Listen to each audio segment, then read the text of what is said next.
Champion Chicago Cubs baseball is brought to you by Budweiser. Still brewed the hard way. This Bud's for you. Honda. Great deals are waiting for you now at your local Honda dealer. Xfinity. Xfinity X1 will change the way you experience TV. Ford. Inviting you to visit your local Ford store or buyfordnow.com. Wendy's, where you get more for $4. New to Wendy's 4 for $4 deal.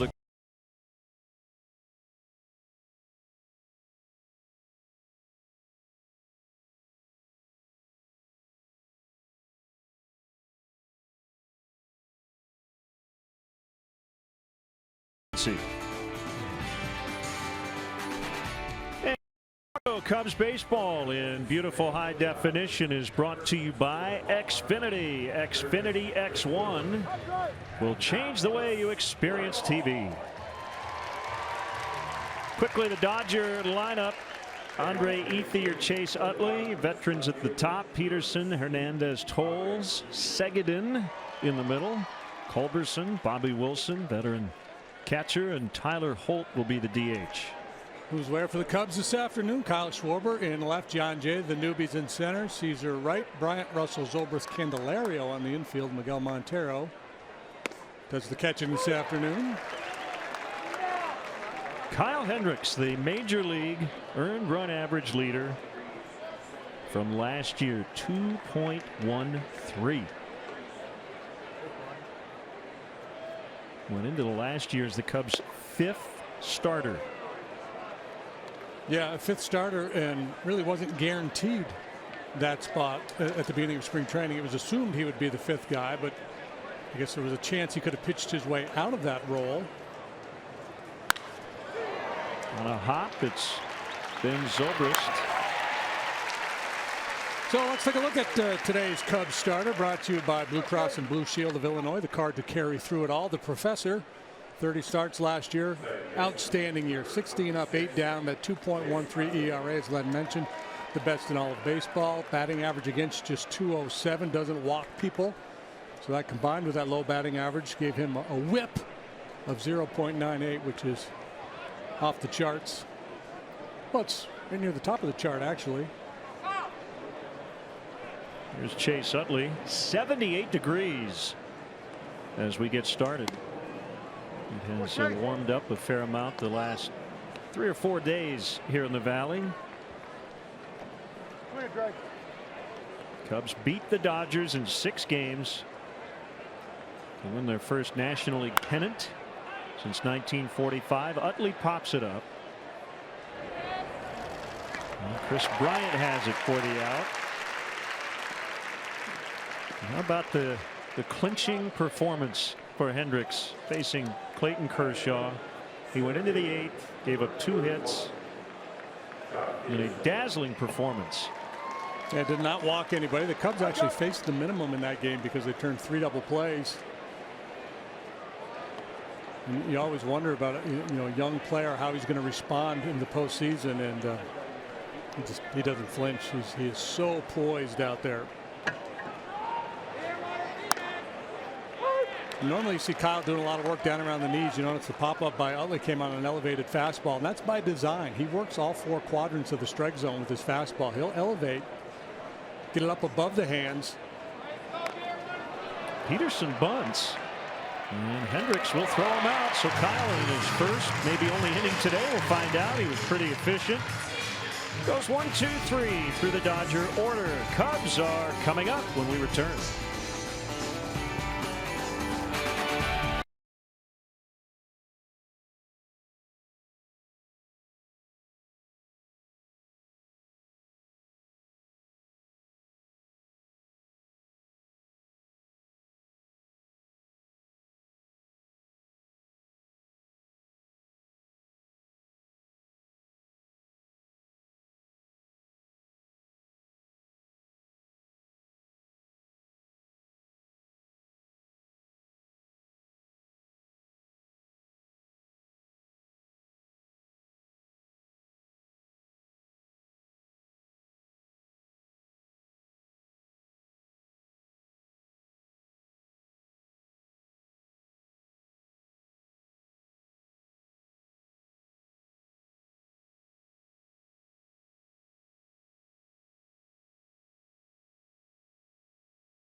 Airlines starting lineup. Jason Hayward, the DH, still seeking his first hit of the spring.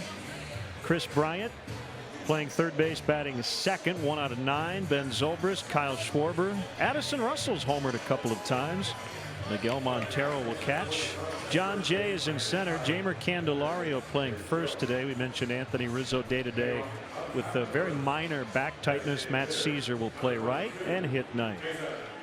Dodgers defensively, Jock Peterson is the center fielder. He's got Ethier on one side, Tolles on the other. Culberson, Hernandez, Utley, Seguin third to first. Bobby Wilson is the backstop. Kenta Maeda will pitch for the Dodgers here this afternoon. His second major league campaign, 28 years old. And pitched against the Cubs a couple of times in the NLCS. Both games the Dodgers lost. And he worked no more than 4 innings in each of those 2 starts. Kind of ran out of gas, Maeda did, in later stretches of the season. Managed to finish third in the Rookie of the Year voting, and he's one guy that went wire to wire for them in their rotation. He's really the only guy you can say that about. They had all kinds of injury problems last year, pitching and otherwise.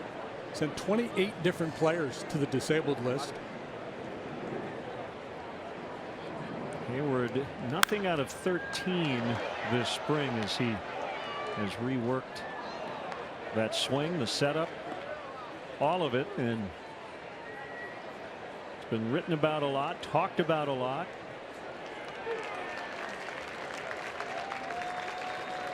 I don't know how he feels about it, whether or not he feels like he needs to pile up some hits here in these games that don't really count.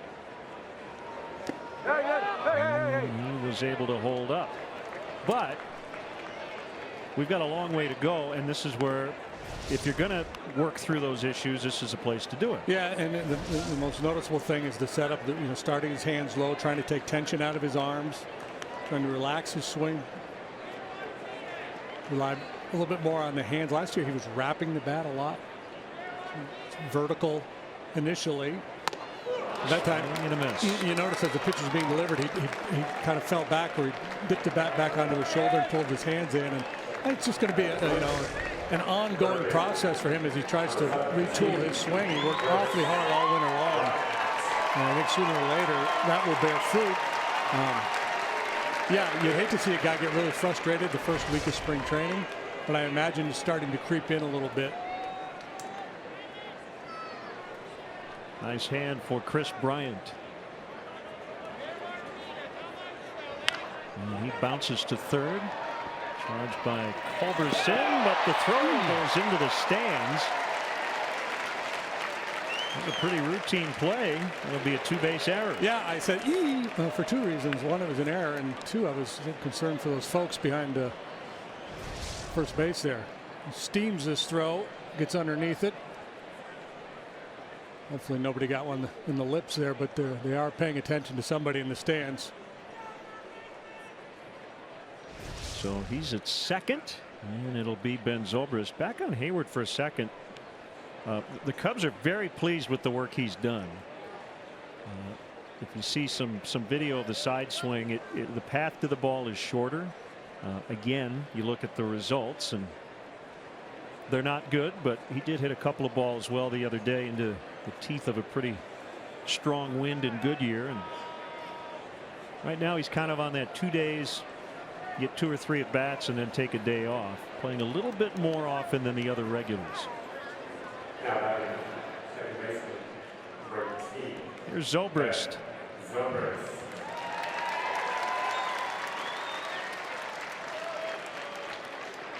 Maeda, a 4-pitch pitcher, fastball, slider, curve, and change. He's not overpowering, but he does get a fair number of swings and misses. He's got deception and, as I mentioned, good breaking stuff.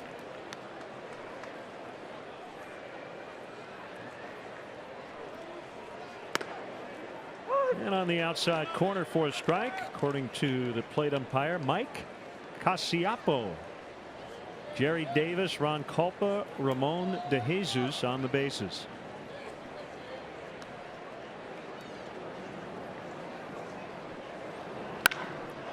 Hard hit ground ball, but right at Utley. Bryant to third, 2 outs.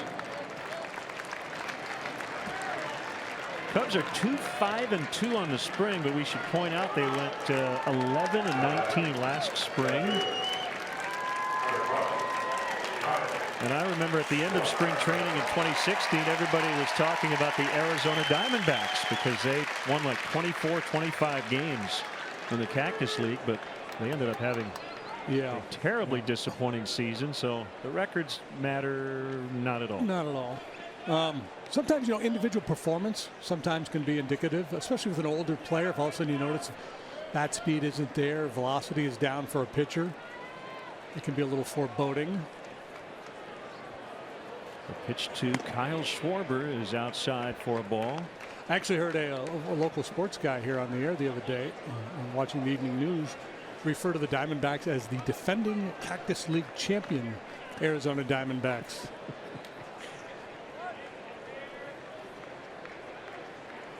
It's the kind of trophy you have to handle very carefully.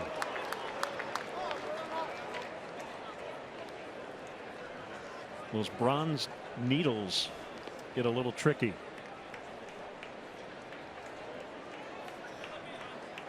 Kyle playing left.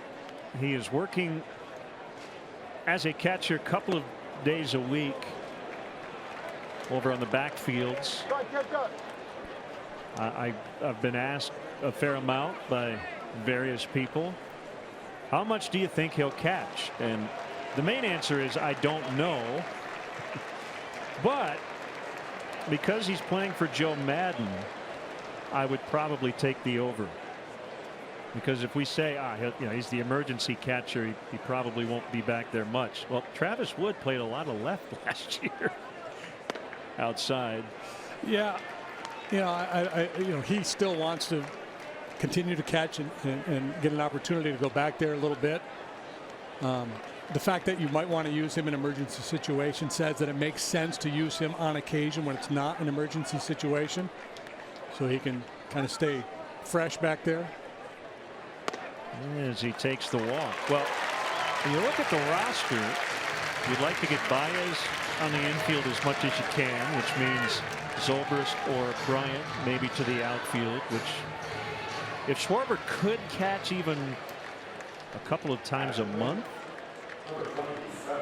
I think that would be ideal. But if you're the front office and you're looking at a guy coming off major knee surgery, you don't want to push it. So that'll be a developing storyline as we move along.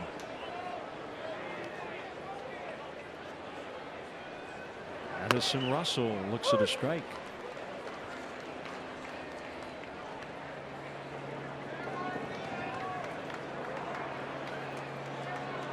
If you bet on the blue team today, you're going to win.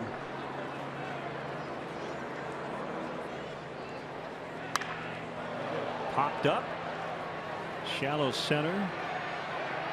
Peterson makes the catch, and the Cubs done in the first. Error walk, but they don't score. 0-0.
Baseball blog at WGNTV.com, sponsored by Jeff Vukovich, your nationwide insurance agent, serving the area for 39 years. To join the nation, contact Jeff at jeffvuk.com.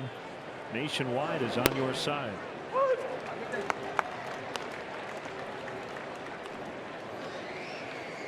Kyle Hendricks here in the second inning. There's a little action in the Cubs bullpen, so if he reaches a pitch count before he gets the third out, we might see a reliever here early. Base hit Kike Hernandez to start the Dodgers second.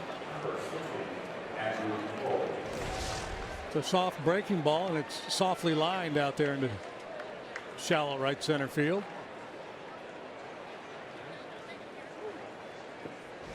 This a couple of years ago put up very good numbers, at least in terms of batting average. Fell off significantly last year, so he's kind of battling for a spot. See if they can turn 2, 6, 3.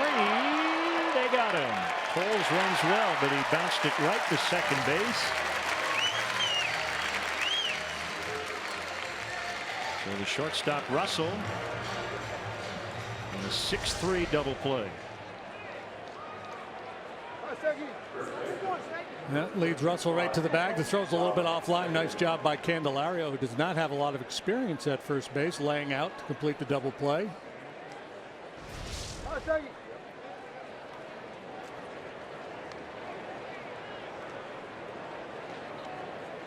We're scheduled to chat with Cubs pitching coach Chris Bosio in the bottom of this inning. We will reschedule with Cubs GM Jed Hoyer. He's battling a cold and lost his voice. Rob Segedin playing first base for the Dodgers today. No Corey Seager, Adrian Gonzalez. Might we say the Dodgers have been maybe the quietest really good team in baseball the last few years? They have won their division 4 consecutive years. Yeah, that's a good point. They have not done a lot in the postseason.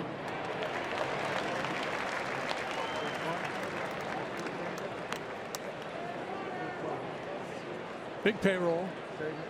That's probably why people take them for granted a little bit, right? Because some people expect them to do that. Hendricks with a couple of scoreless frames. Bottom 2. Cubs and Dodgers scoreless.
Crowd, and we have Chris Bosio on the headset, sitting just outside the Cubs dugout. Hello, Chris. How are you? Hi, guys. Good to talk to you. Always great to talk to you. We'll get into this spring and this year, and I know you're locked in since we've been doing this now for over a week in Cactus League play. And as Miguel Montero leads it off and fouls away. Got to go back to last October and early November. When you went home, you're able to take a breath. What are a few of the things that kind of stood out in your memory? You know what? The emotion, number one, the emotion with the club. The one thing I will never forget, I mean, the playoffs, the reception when we got home, some of the visual stuff that we saw around Wrigley Field when the final out was made, but watching Lester, Lackey, and Arrieta and David Ross walk across that field in Game 7, that I don't know if we'll ever see anything like that again. And it was just one of those things, especially as a pitching coach, that will just leave a lasting impression with me that I'll never forget. And coaching in the postseason, obviously, is different, right? So baseball's a 162-game grind. We talk about the everyday nature. You have to have the long view. Then you get into the postseason, and the strategy changes a little bit. I mean, that can't be easy. Just flip that switch. There has to be a lot of thought that goes into it, a lot of preparation. And how about just handling the anxiety and the emotion of it for yourself and for your pitchers? Well, we had a really good plan in place. We had meetings with the front office, our staff, and then the pitching staff. It was laid out.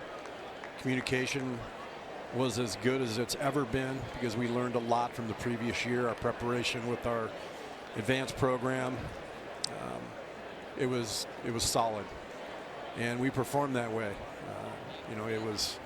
It's tough, as you guys well know, tough to win a major league game, especially in that kind of environment. Both teams very deserving to be in that spot, but I really feel like the better team won, and I think it had a lot to do with previous year and then stuff that we learned along the way, but our preparation prevailed. It really did, and it started from spring training last year. From the first day we set the tone, and I think laid a foundation, and the blueprint on that we're following to a T. This year's a little different because we're starting a little sooner, but for the most part it's exactly a carbon copy of what we did last year. 2-2 on Montero. Swing and a miss for out number 1. Well, it bears repeating, and it maybe hasn't been talked about enough. You're down 3-1 to the Indians in the World Series. You don't have to have conversations about short rest. The Giants, the Dodgers, the Indians all did. That comes down to winning 103 games, clinching early, and having the ability, right, to plan out your rotation and having 4 guys you could count on all year long. That mattered a lot once we got to October. It was huge.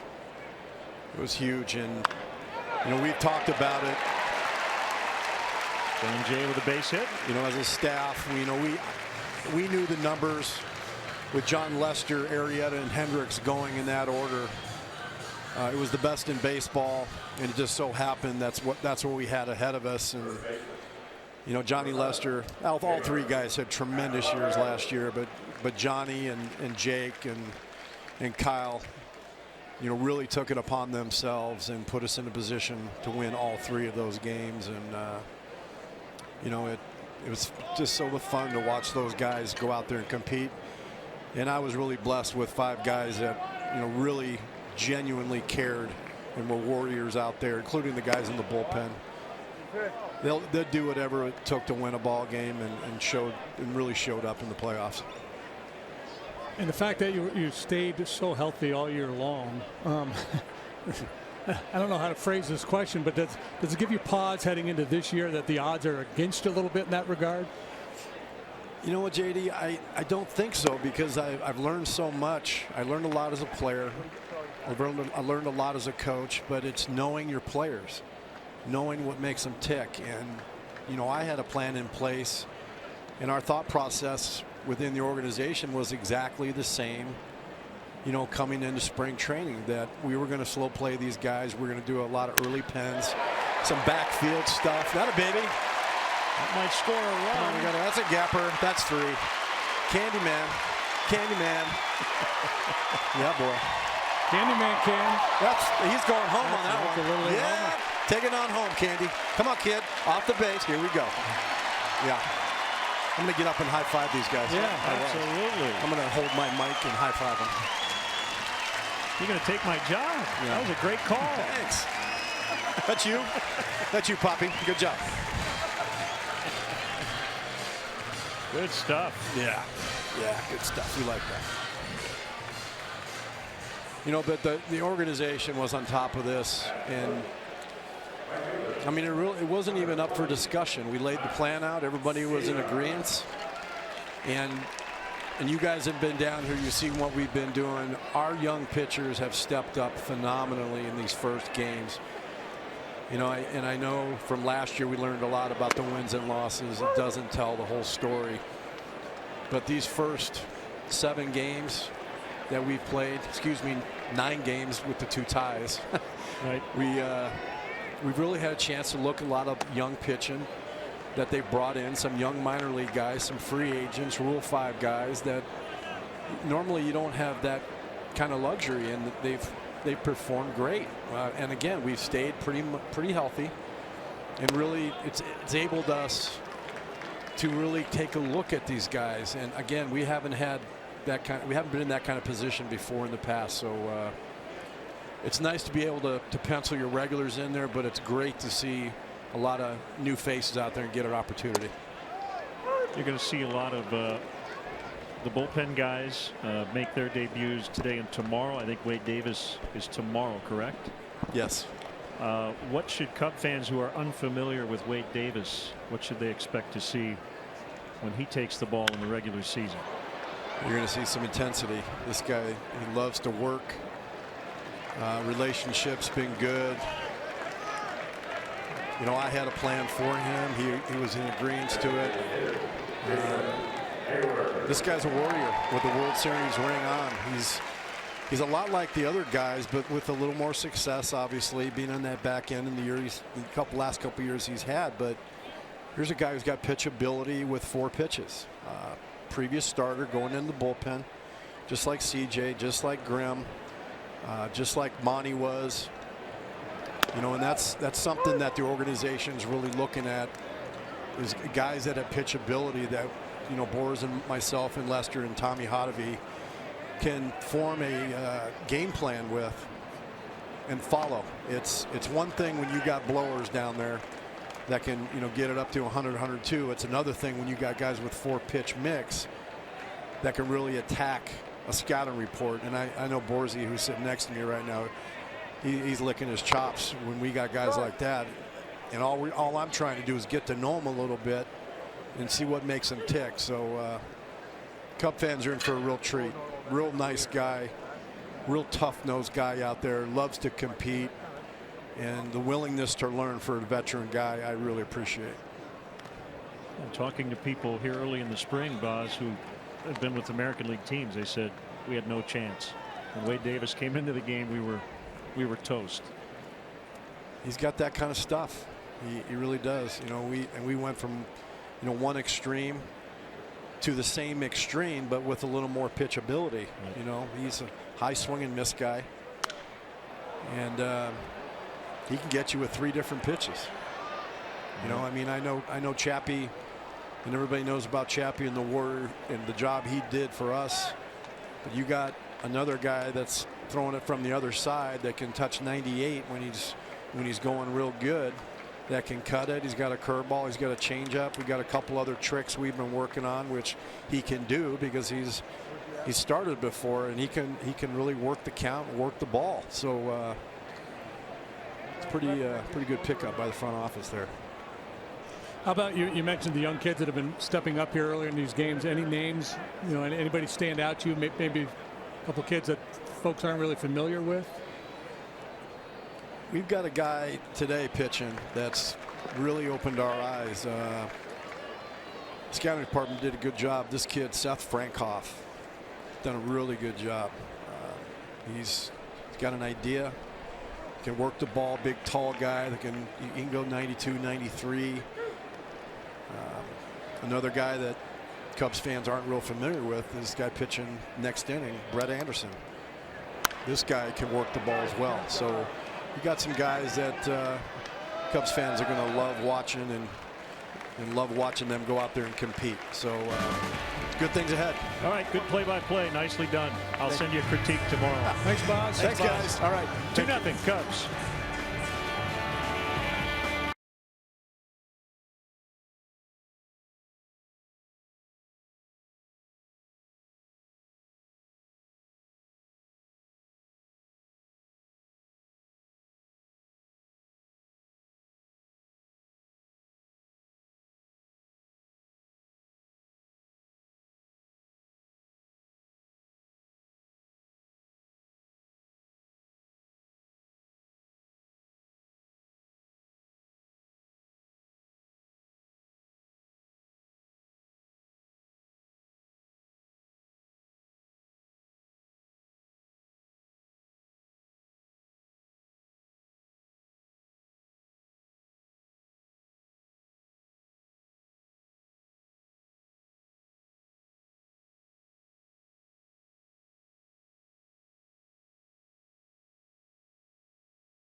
And better than ever, watch every out-of-market regular season game live on over 400 supported devices. Plus, enjoy almost 300 spring training games and the 2017 World Baseball Classic. Blackout and other restrictions do apply. Visit MLB.tv for details. And here is the aforementioned Brett Anderson, a former Dodger. And the first pitch called strike on Charlie Culberson. Cubs lead 2-0. Anderson, 29 years of age. When healthy, he's been good. He's really battled a lot of injury issues throughout his career. Just 4 games last year for the Dodgers. Had back surgery in March of last spring. When right, he's a ground ball machine. Second appearance of the spring. And a bounce to Bryant, who looks it in and throws in plenty of time. The top 4 guys are locked in. John Lester will get the opening day start. Jake Arrieta will pitch game 2. Probably Hendricks game 3. Lackey game 4. And then we've got the Anderson-Montgomery combo. And the Cubs may not really have to name a 5th starter. It just might be a combination of these 2 guys. We'll see. Bobby Wilson. Yeah, and the one challenge for Anderson, if you try to use him out of the bullpen because of his back issues, it takes him a long time to get ready to pitch. And that doesn't really work all that well out of the pen.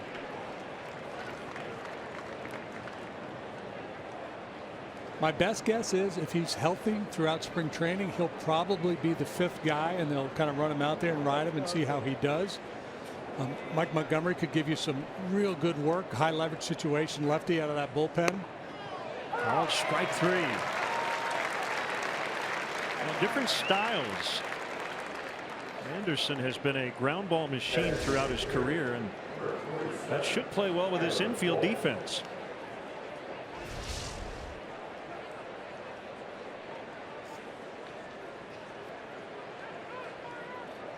Yeah, 58.9% ground ball rate. That's the 3rd highest among all pitchers currently working with at least 500 innings under their belt. Tyler Holt, DH, takes a strike. We saw him with the Cincinnati ball club last year. Speed guy, yeah. Not a lot of pop. Whoop. That's another thing about Anderson you'll notice. It happens with a lot of guys who throw that two-seamers. They like to work quickly. So the commissioner loves Brett Anderson. That's it. He doesn't need any stinking clock. Pace of play has been a big topic here in spring training, and I believe because it's now official, if the Cubs wanted to deal an intentional walk today, which is highly unlikely, Joe could just put up 4 fingers to the home plate umpire.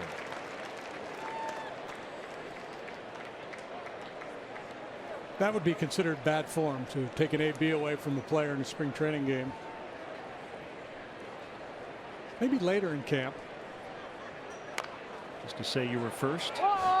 Anderson has to hurry, and he got him.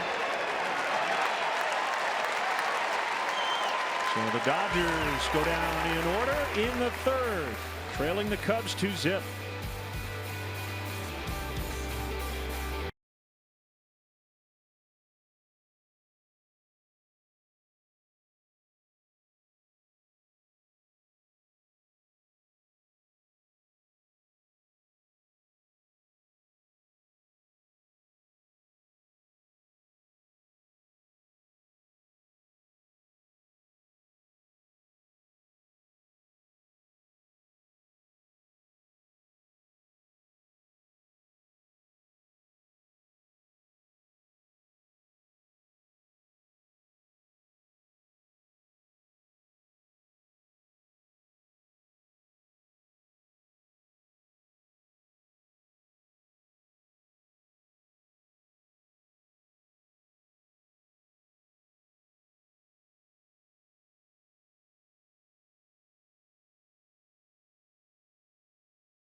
Half of the 3rd following the Cubs' historic World Series championship season. There's tremendous excitement leading up to the start of the 2017 regular season. Show your support of Cubs baseball from the beginning. Weekday April and May games offer fans the best availability to get the seats you want. Get your tickets now at Cubs.com.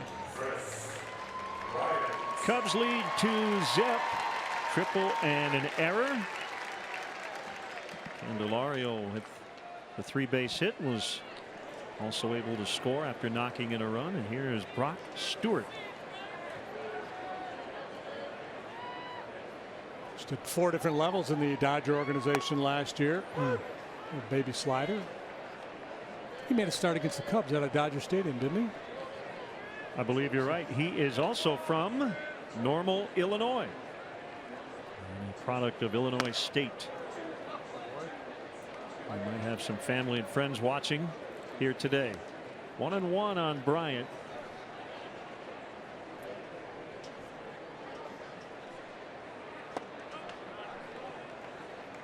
Now 2-1. And I seem to remember him pitching a good game. I don't know. Maybe I'm just. Now you're going to make me find it. Maybe I'm misremembering. Lined and caught. Diving grab by Utley, the second baseman, in the shift. That's hardly fair. A bullet off the bat of Chris Bryant, but you see the 1-3-1 zone trap being deployed by the Dodgers, and the veteran Utley in position to make the diving catch. He might have taken away 2 bases. That ball might have gone to the gap in left center.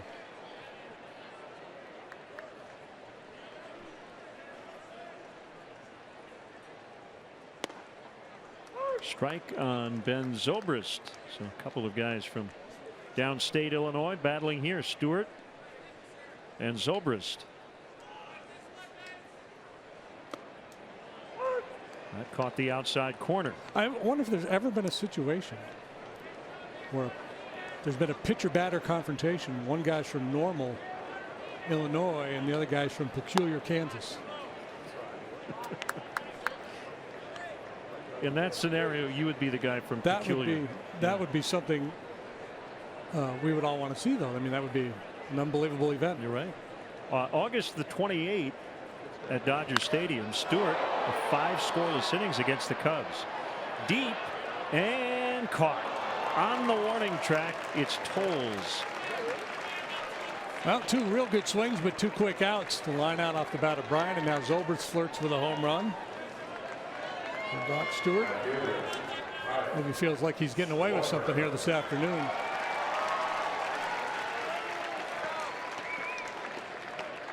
Is there a big league player from Peculiar? I have no idea. If I were a scout, I would be looking for one.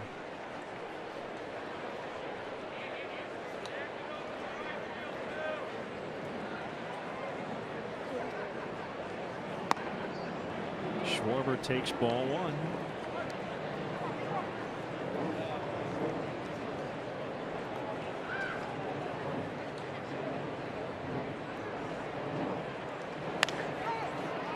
Softly hit. I think he broke his bat. Barehanded Utley to end the inning.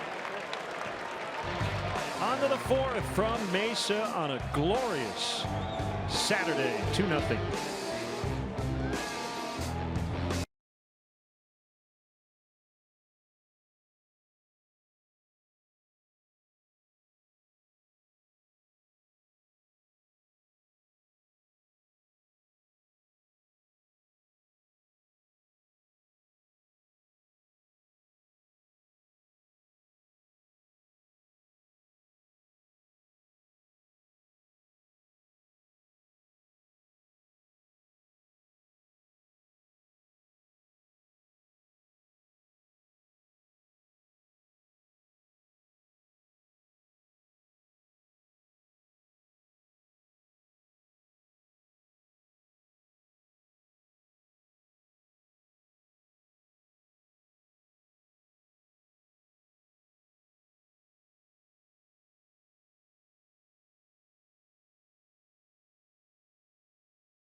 And let's get the speed replay brought to you by Xfinity.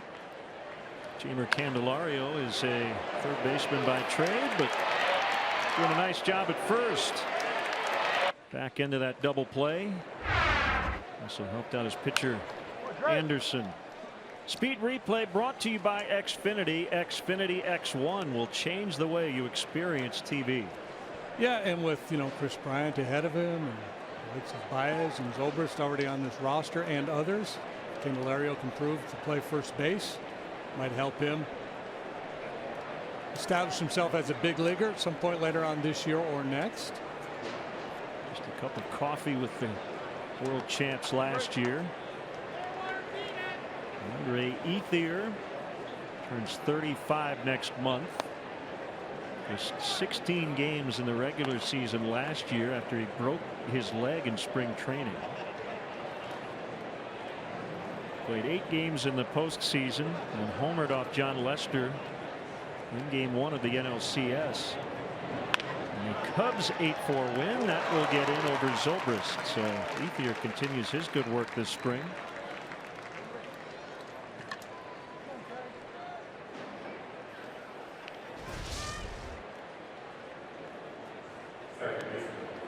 Didn't really barrel that one up. He gets himself a knock. Now Anderson will go fishing for that ground ball, see if he can get a double play, as Hendricks did back in the second.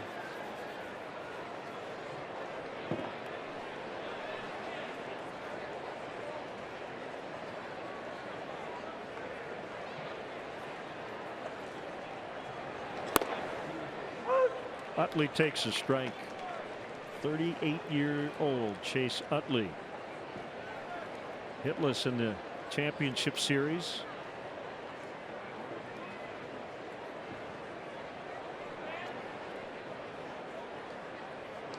I always love that last practice swing is usually pretty late.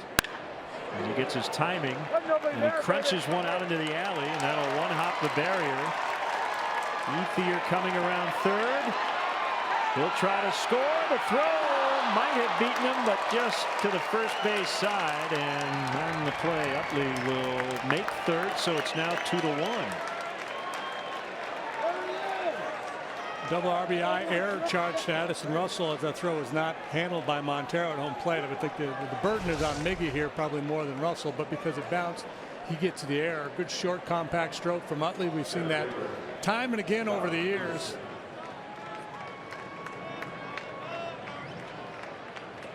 Yeah, not the easiest hop to handle, and Montero's still cognizant of the fact that he's got a chance to make a play at home. If he feels like there's no play, he's going to abandon ship and go out and make sure he blocks or catches that ball. Infield in against Jock Peterson. Big swing and fouled back. He tried to bunt his way on in the first and was thrown out by Kyle Hendricks. The button didn't work, so he just tried to hit that one 450 feet. Normally you would not play your infield in with nobody out in the 4th inning, but it's spring training, so you work on stuff.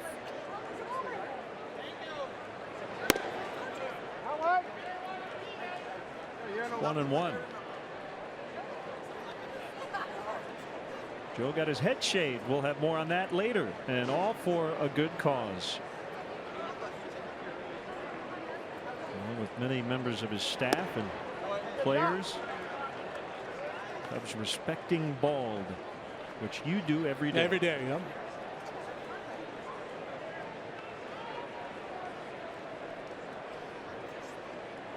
Ed Halber and Matt Johnson.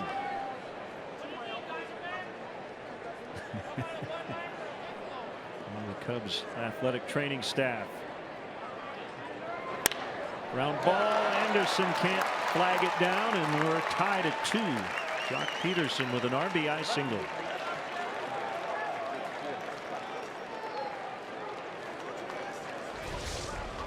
And Anderson got his ground ball, but sharply hit right back through the middle of the diamond with the infield in. Nobody can make a play on that one.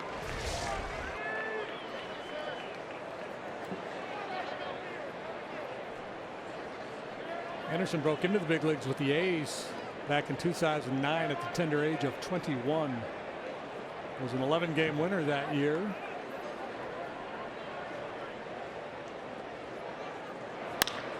Hernandez in the air to deep left center. Schwarber, look out. Oh, Dexter, get out of there. Do you have a flashback of Fowler and Schwarber in Arizona? Yeah, the ball exactly like that. John Jay stayed as far away from him as he could.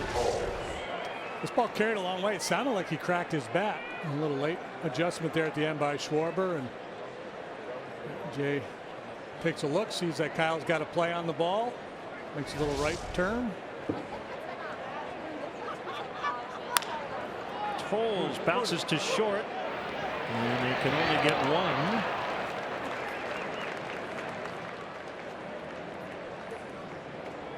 Folks, we're introducing the Cubs' new instant mobile ticketing offer. The MLB.com ballpark app is yours free.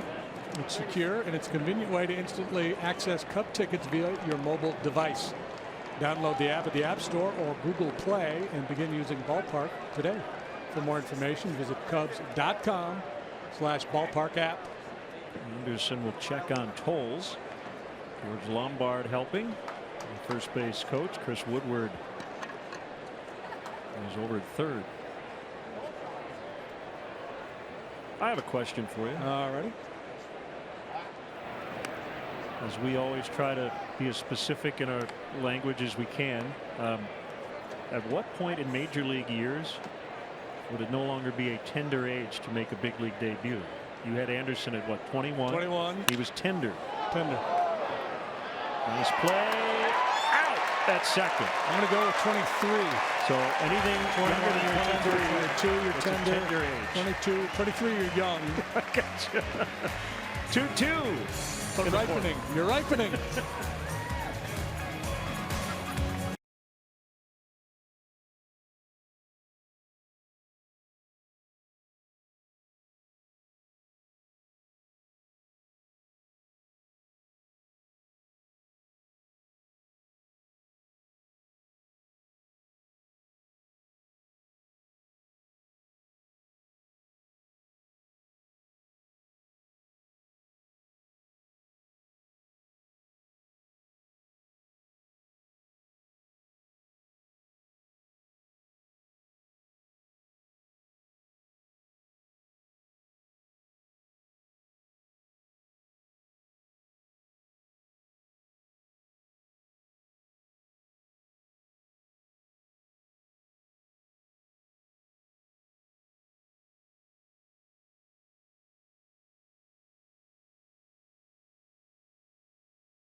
Special programs designed for your future Cub, from Kids Sundays at Wrigley Field to Clark's Crew, and baseball summer camps throughout Chicagoland. There are many ways to build lifelong Cub memories with your kids. Visit Cubs.com/kids to learn all about our Cubs Kids offerings. 2-2 deadlock. Addison Russell leads it off. Game 5. Dodger Stadium. 2-run homer off Joe Blanton. Helped give the Cubs a 3-2 lead in the series. It's fun to read and hear all the off-season stories about various players and the things they were able to do as a result of winning the World Series. Addison got a key to the city of Pensacola, Florida, his hometown. They had an Addison Russell Day at his high school. Look out. It's not a good area to get hit.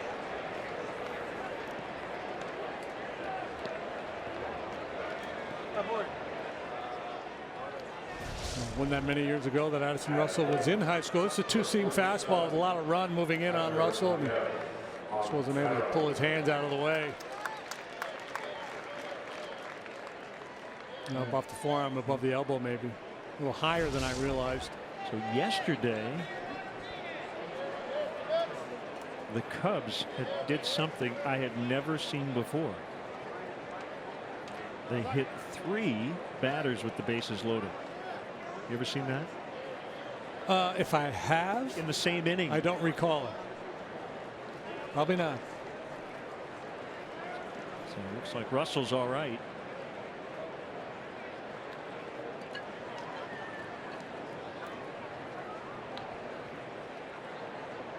Montero, he struck out in the second. Well, Russell takes off. Montero fouls out of play.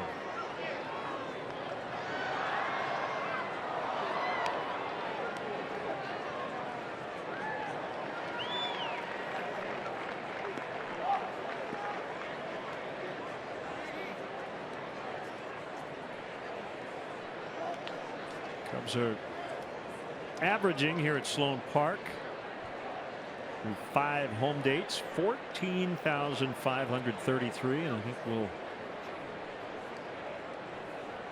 pretty well packed in here today. Yep.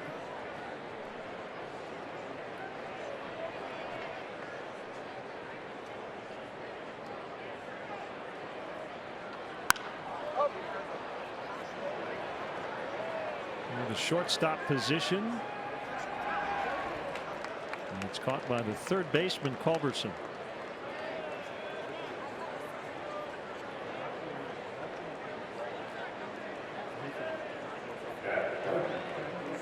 John Jay 1 for 1 with a run scored.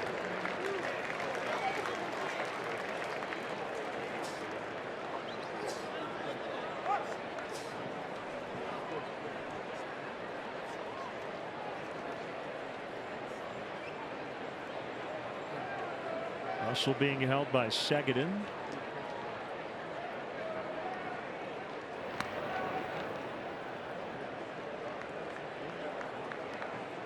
How's your ear? It's good, thank you. We had a little controversy before the game started. We have earpieces when we do our on-camera portion of the broadcast, and got these little earpieces, and I guess it kind of came off. There's a little rubber piece that attaches to the hard metal piece, and the rubber piece stayed in my ear when I went to remove the earpiece. I had to do major surgery to get it out. Swing and a miss. 1-1. Yeah, people think this is not a dangerous job, but no idea. Between that and the occasional foul ball, the overeating.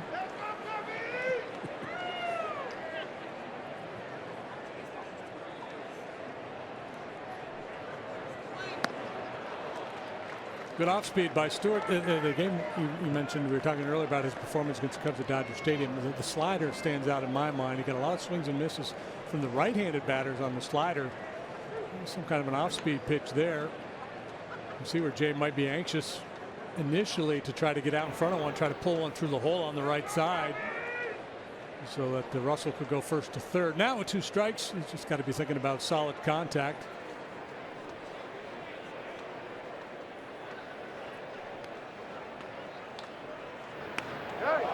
And he's got quick feet on that pickoff move.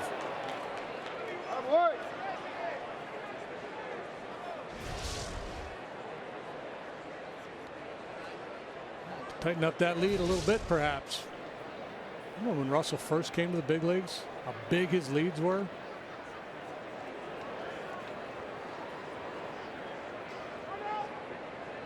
Time called at the plate.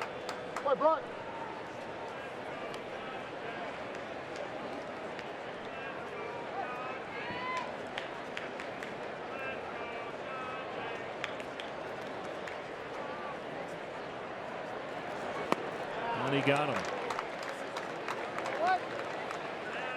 Stayed with the off speed to get John Jay.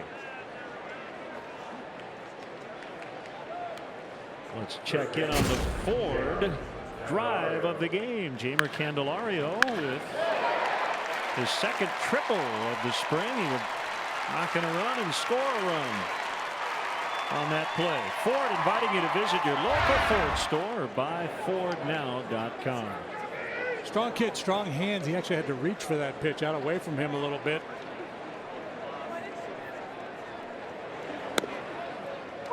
Strike called.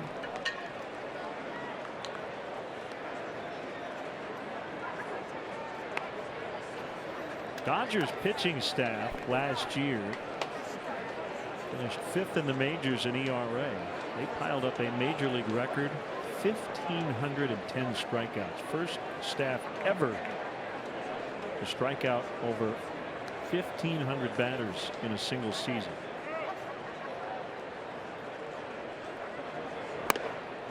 They also made the most pitching changes in baseball history. Yeah, they leaned heavily on that bullpen, and that was one of the concerns going into the postseason. Would the bullpen hold up because they'd been used so much during the regular season? But Jansen and others performed well. They had the lowest bullpen ERA in the league. Dave Roberts made 607 pitching changes. Russell took off. And Dave, in his first year as a manager, was the National League Manager of the Year. Seems to be a consensus that he's going to be doing this for a very long time and is going to be very good at it. Incredibly respected around baseball.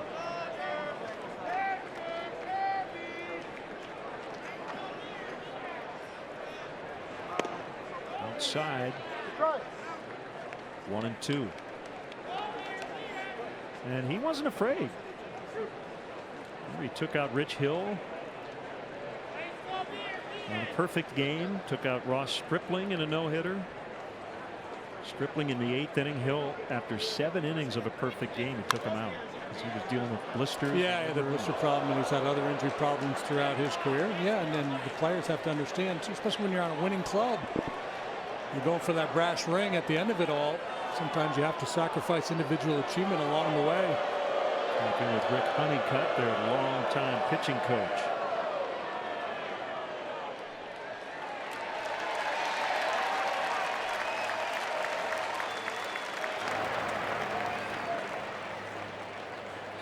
Russell's getting a pretty good workout, isn't he? Yeah, he gets hit by a pitch, and now he's got him diving back into the dirt. He starts to take this personally.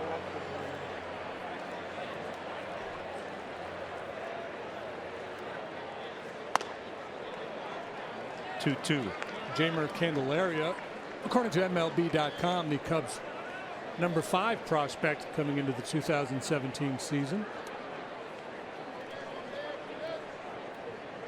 All these prospect rankings, I don't know if you can make a clear delineation between number 5, 6, and 7, but he's a good one. He hooks it to right near the line. Fair ball. Russell will be held at third by Gary Jones. Candelario with a triple and a double today.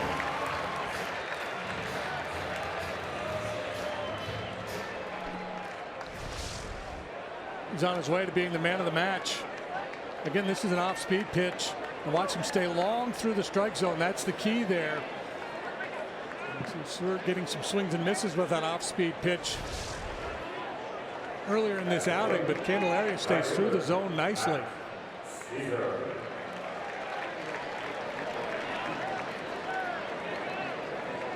Second and third for Matt Caesar.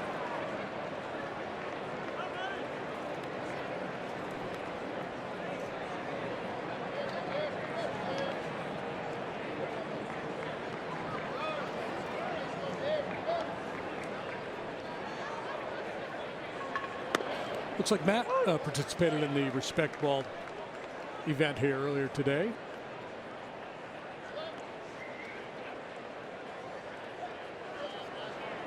He raised a lot of money for charity.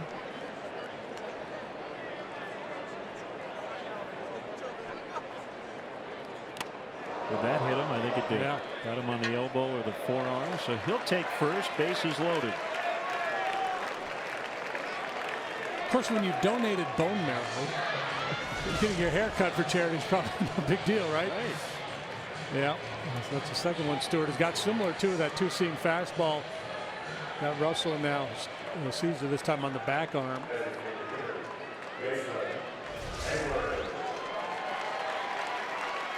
Be a good time for the first hit of the year, of the spring, for Jason.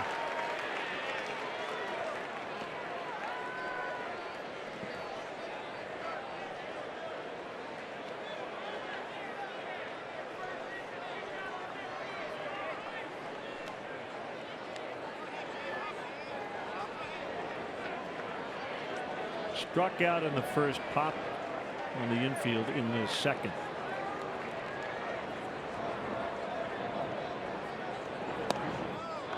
Takes ball one. Well, a sigh of relief in Red Sox camp. David Price will not have surgery at this point. Talked to a couple of doctors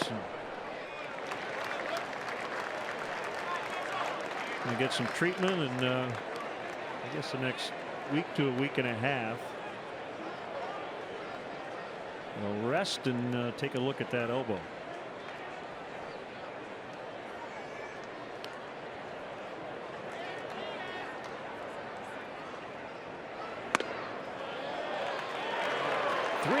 The bases loaded.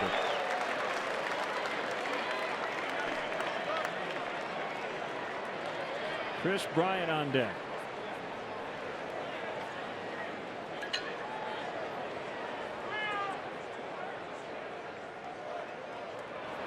He walked him, and Hayward will get an RBI as that forces in Russell, and the Cubs lead 3-2. Honeycutt is going to make his way out to the mound.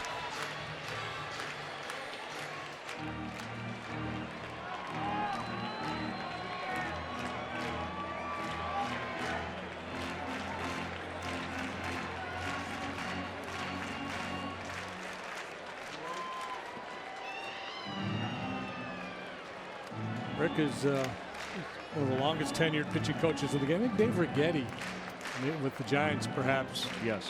A little bit longer. Rags was in San Francisco as a pitching coach under Dusty way back when.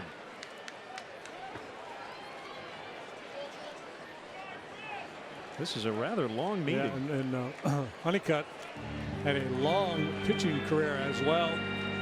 Not as long as that meeting. Hey, we are trying to speed up the pace of play here, boys. Let's go. Third baseman, representing Chris Bryant.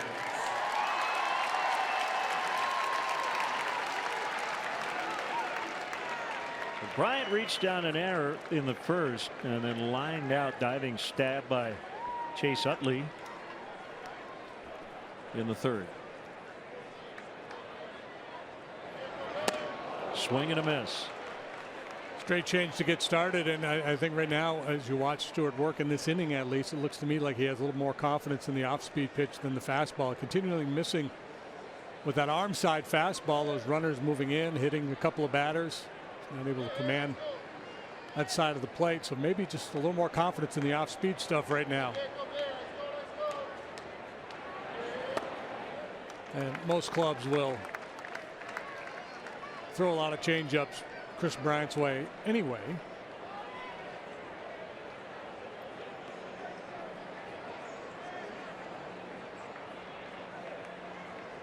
And you're right about Rick Honeycutt. He had a 21-year major league career. Pulled foul. All right, can't make all the plays. Security. That's why we have spring training. Yeah, so 21 years pitching in the big leagues. How many years coaching? Do you have that exact number? But I mean, he's pulled that uniform on and off many times.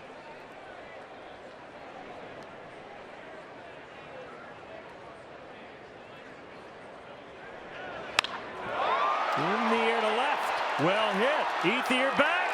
And it's gone. That's a grand slam for Chris Bryant. First homer of the spring.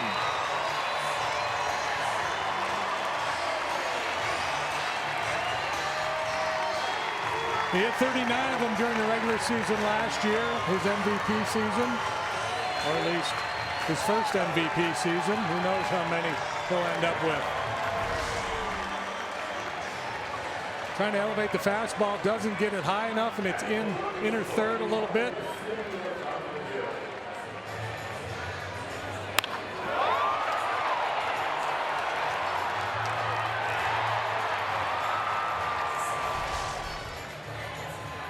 that will be it for Brock Stewart. Cubs lead 7-2 after the reigning MVP knocked in 4.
From last year, they get the final out here in the 4th. The Cubs have put up 5 runs all after 2 were out.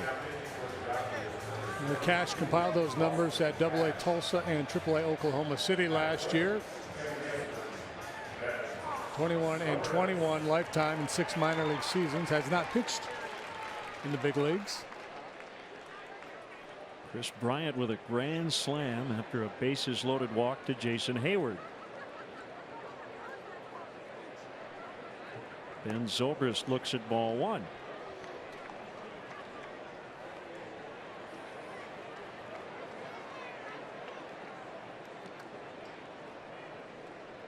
Cash has been in the Dodger organization since being drafted in the 2nd round of the 2010 amateur draft.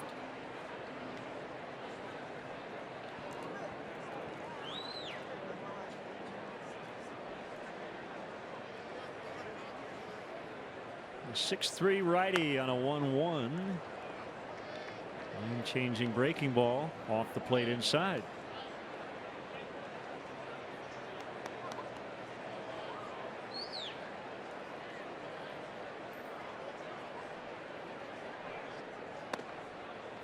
Three and 1.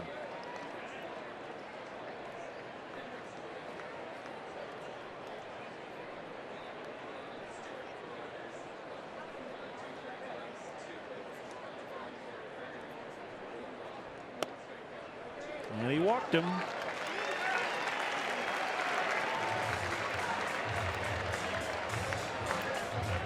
Schwarber, the 9th Cub to bat this inning.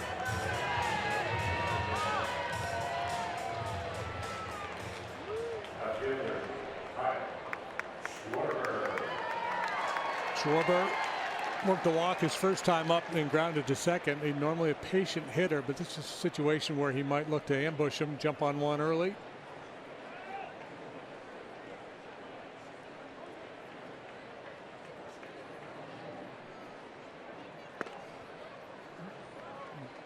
Not willing to challenge there. Schwarber looks like he's going to do a lot of leading off this year. He's got that disciplined eye, works a very high on base percentage, and obviously quite dangerous, which is no fun for a starting pitcher. You start a ball game and you're trying to get into a little bit of a rhythm out there, and you'd like to be able to attack the zone. It's not quite as easy when you got a guy with the kind of power that Schwarber does, as opposed to, you know, what you may think of as a more stereotypical Punch and Judy type leadoff hitter.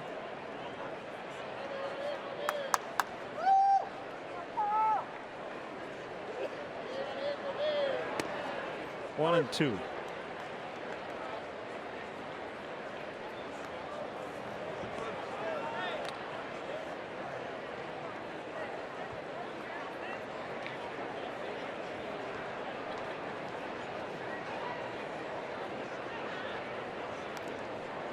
Cash has a sign from Wilson. And he got him looking. To end the inning, Chris Bryant getting this crowd on its feet with a grand slam, and the Cubs lead 7-2 after 4.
World Series champion Cubs baseball is brought to you by Budweiser.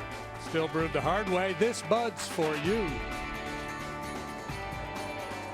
Spring debut for Pedro Strop. First pitch strike on Charlie Culberson. I know you are wondering, what is Pedro's lifetime spring earned run average? It's 2.81.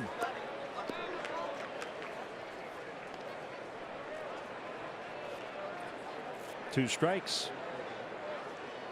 I was wondering that. He had a contract extension here recently for next year with a club option for the following season. It's the quick pitch, big part of his repertoire. So now signed through next season with a club option for 2019. Culberson went around, upsetting a hitter's timing. That's your job as a pitcher, and you saw Strop do that. Yeah, and a lot of times when you see guys use quick pitch or do something funky with their delivery, it's because their stuff is a little bit short and they have to find creative ways to get hitters out. Well, Strop, his stuff is anything but short. He's got a big arm, has that power slider, but he still uses all those clever tricks, and I'm surprised more guys don't do it, especially when you watch him and the success he has doing it. By the way, you see, you know, there's this rash would not be the right word, but there's been a number of rules changes for the new season, including the Carter capture rule, I guess we would call it. Yes.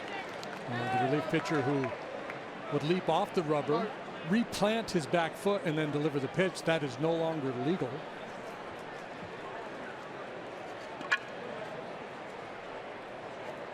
It's a good thing they let him know now while he has time in spring training to retool his delivery. That's a pretty significant change for him.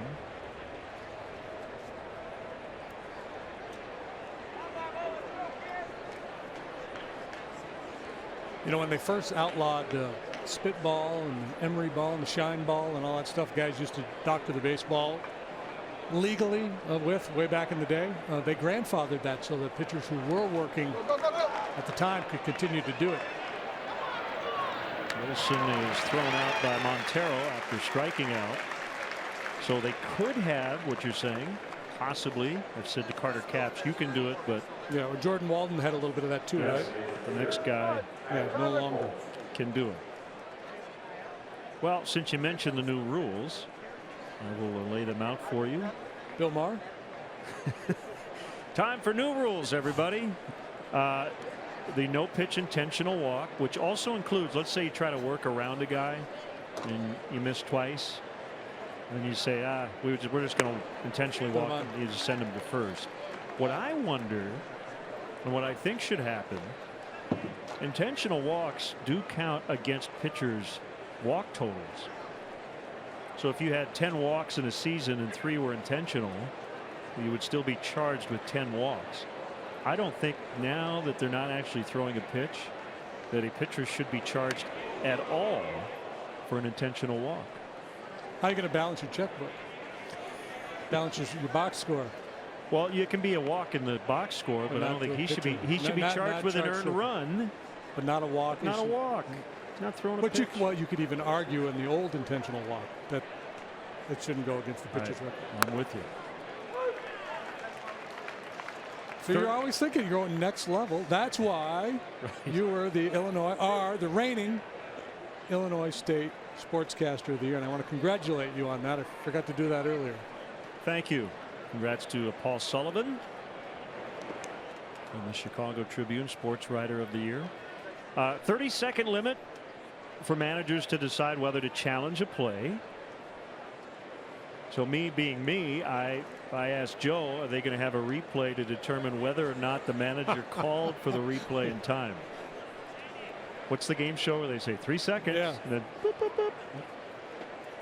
Yeah, like on Jeopardy. If you don't answer, Alex will say, I got to have an answer.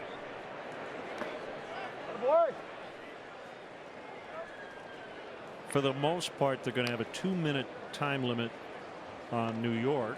Once the play is challenged, there will be exceptions where they will be able to go beyond 2 minutes, but they're going to try to keep it at 2. Yeah, I noticed the wording of that. Allowing various exceptions. Yeah. No team can mark the field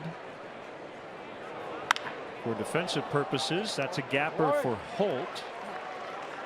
And Caesar could not knock it down. Holt around second. He'll try for 3. And he'll make it.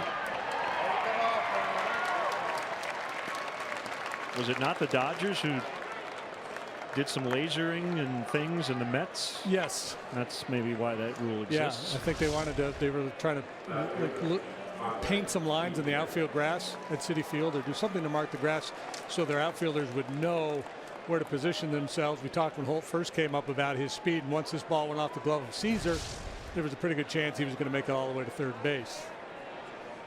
The last rule on the list is the one nobody will really mention, and I think can be significant. And I don't know if we can get a shot of the Dodger third base coach Chris Woodward, but he would be violating the rule. He is outside the coach's box. The new rule stipulates coaches cannot stand closer to home plate than the inside line, nor can they stand outside the box closer to the field than that long line when the pitch is thrown. So Chris Woodward would technically be in violation. And that's significant with runners in scoring position. We've seen Gary Jones with a runner at second, and a lot of other third base coaches, as the pitch is coming, they're maybe 40 feet from home plate. So has that rule been implemented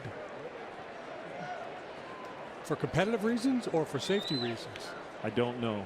We just have added an amendment to Rule 503 requiring base coaches to position themselves behind the line of the coach's box, closest to home plate and the front line that runs parallel to the foul line prior to each pitch. Once it's in play, he can leave the box as long as he does not interfere with the play.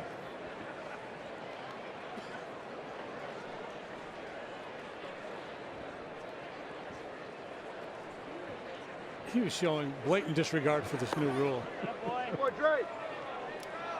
And you know, the 30-second replay limit on the manager. What if the manager replays challenges right away? Could he bank those 30 seconds and add it to a future challenge, or put it on the overall time of the I'm going to say umpire review? Nuclear draws the walk. And what about where we at with the pitch clock? What's the latest on that? Not going to happen. There's nothing on the new rule list. Maybe the prime offender is the kid in their bullpen, Pedro Baez, over in LA last year. Man, he was a pitch a minute. There was one appearance against the Cubs. I think it was 29 minutes and 29 pitches.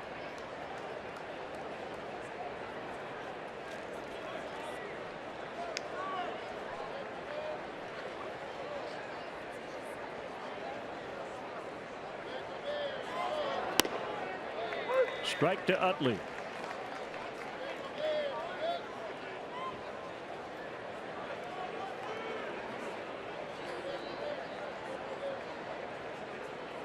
Cubs figure to have a very good bullpen this year.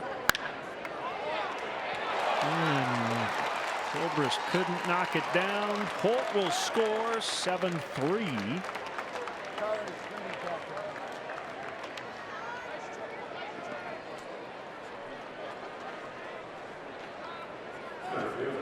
Second hit of the day for Utley. He had that double left center, and now gets out in front of this one a little bit. Hits it sharply on the ground.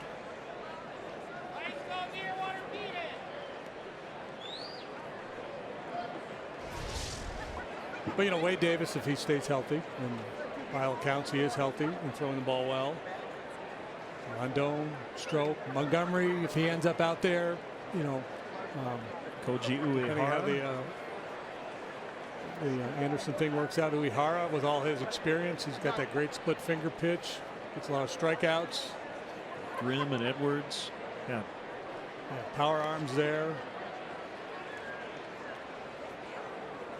No Travis Wood. He signed with the Royals as a free agent.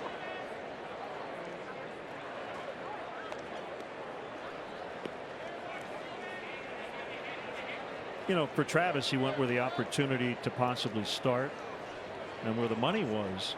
But man, an American League team for Travis Wood, not taking full advantage of his athleticism.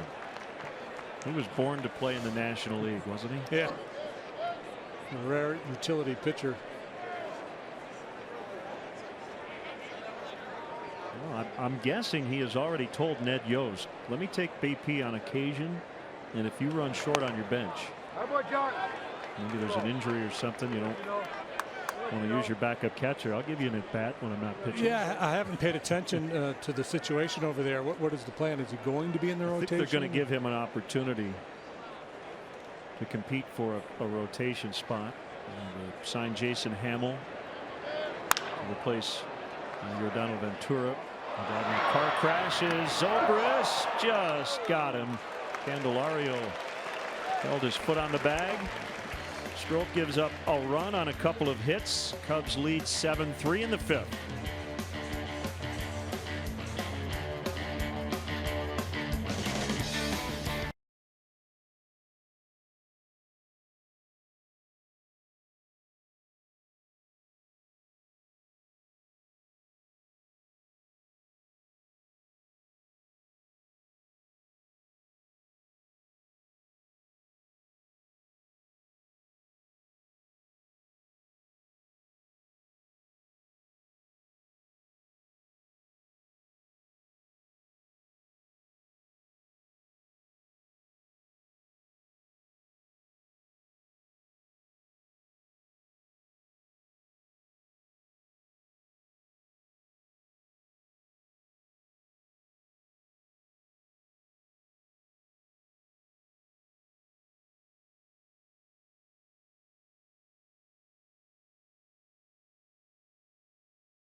Together a couple years ago in Tampa Bay. We're keeping it going here in Chicago. The Respect Ball here. It's been a wonderful. The players have participated so wonderfully. All the fans, having the kids out here. It's all a spectacular moment. So Joe and staff and players participated in the 3rd annual Respect Ball charity event. And we're near Field 1 at the Under Armour Performance Center. Cubs Charities donating net proceeds to Joe's Respect 90 Foundation, supporting pediatric cancer research and programs. And the players really stepped up. I guess they raised an extra $50,000 because Pierce Johnson and Taylor Davis, who both are known for their long hair, they agreed to get their heads shaved. Good stuff. Mooney Kawasaki with a ground ball to short. Hernandez with a nice play to get him. New pitcher Patrick Schuster, a left-hander.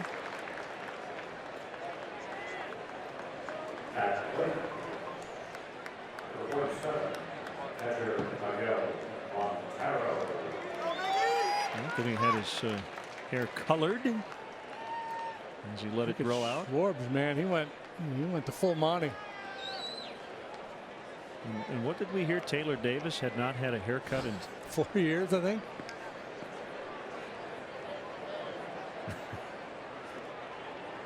Miguel Montero with 1 out.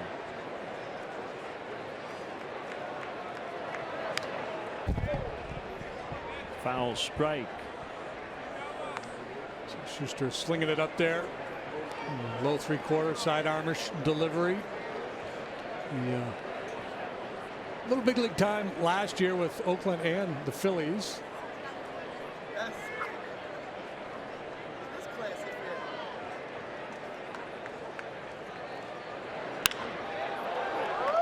Served into left.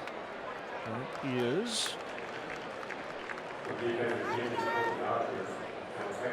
Cody Bellinger, now playing left. Travel like a world champion with Cubs destinations. Packages include game tickets, hotel accommodations, ballpark tours, Cubs swag, and a private meet and greet with a current Cub player. This year's lineup includes trips to Boston, St. Louis, Baltimore, San Francisco, and iconic Wrigley Field. For more information, visit Cubs.com/destinations. I did an event after the game yesterday with a couple of Cubs prospects, Ian Happ and Chesney Young. And Q&A with fans. It was very enjoyable. So I told those guys 2 years ago I did an event here after a game with Kyle Schwarber and Chris Bryant. They would both then make their major league debuts that season. Last year, Albert Almora Jr. and Dan Vogelback both would go on to make their major league debut that season. Hey, where's it going? So they liked hearing that. Yeah. So these minor leaguers are going to start chasing you around. You want to hang out. Yeah. Get some of the Casper karma.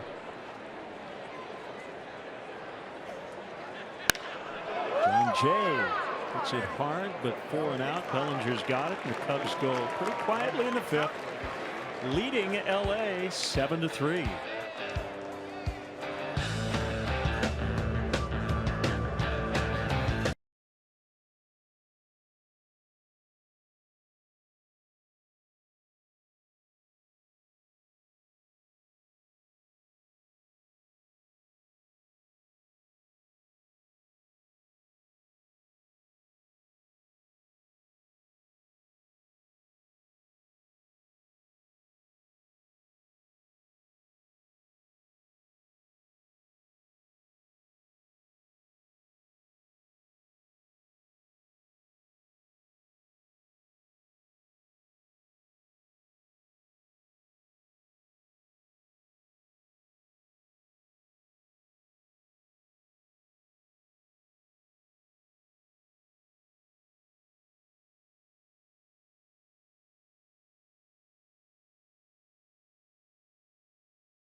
And fans near left field enjoying the new Jim Beam Bourbon Bar from Beam Suntory, the Cubs' newest legacy partner. Great spot to be. There's Hector Rondon making his spring debut. Overall, the numbers for Hector last year: a 3.53 ERA. League batted .225 against them. Really good in the first half of the season. Had a 1.72 ERA. First half fell off significantly in the second half. Mentioned Chesney Young and Ian Happ. They're both in the game. Happ playing second, Young at third. Jacob Hanneman is in center. Cubs lead 7-3 here in the sixth.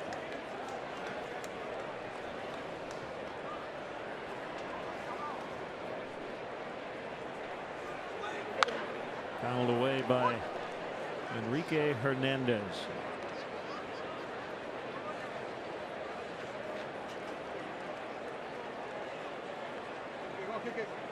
You kind of referenced it in your question to Chris Bosio earlier about just how different life is for pitchers in the postseason. I mean, if Terry Francona could have, Andrew Miller would have pitched 3 innings every game out of the Indians bullpen. We saw John Lester pitch in relief in Game 7. Carl Edwards Jr. and Mike Montgomery were the final 2 pitchers the Cubs used to win Game 7 of the World Series. So as roles change, a lot of times it has nothing to do with what had happened in the regular season. You just got to go with the flow, and you never know. Yeah, and I think a lot of times, the hot hand comes into play for a manager when he's working his bullpen. And in the left center, Schwarber will have to play it on a bounce. And it's pretty clear the way Joe managed the postseason that I'm not going to say he lost confidence in Hector Rondon, but he had less confidence in Rondon. And then he did say Mike Montgomery, who kind of moved up the pecking order a little bit because of his late season performance, while Hector had his struggles in the second half.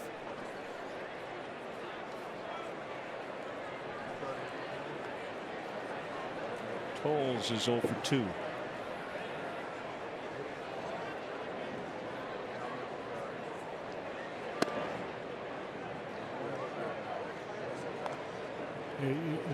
Manager will tend to shorten his stable of relievers that he's going to rely on in the postseason, especially if you have starters that are available to come out of the bullpen and work, as John Lester did.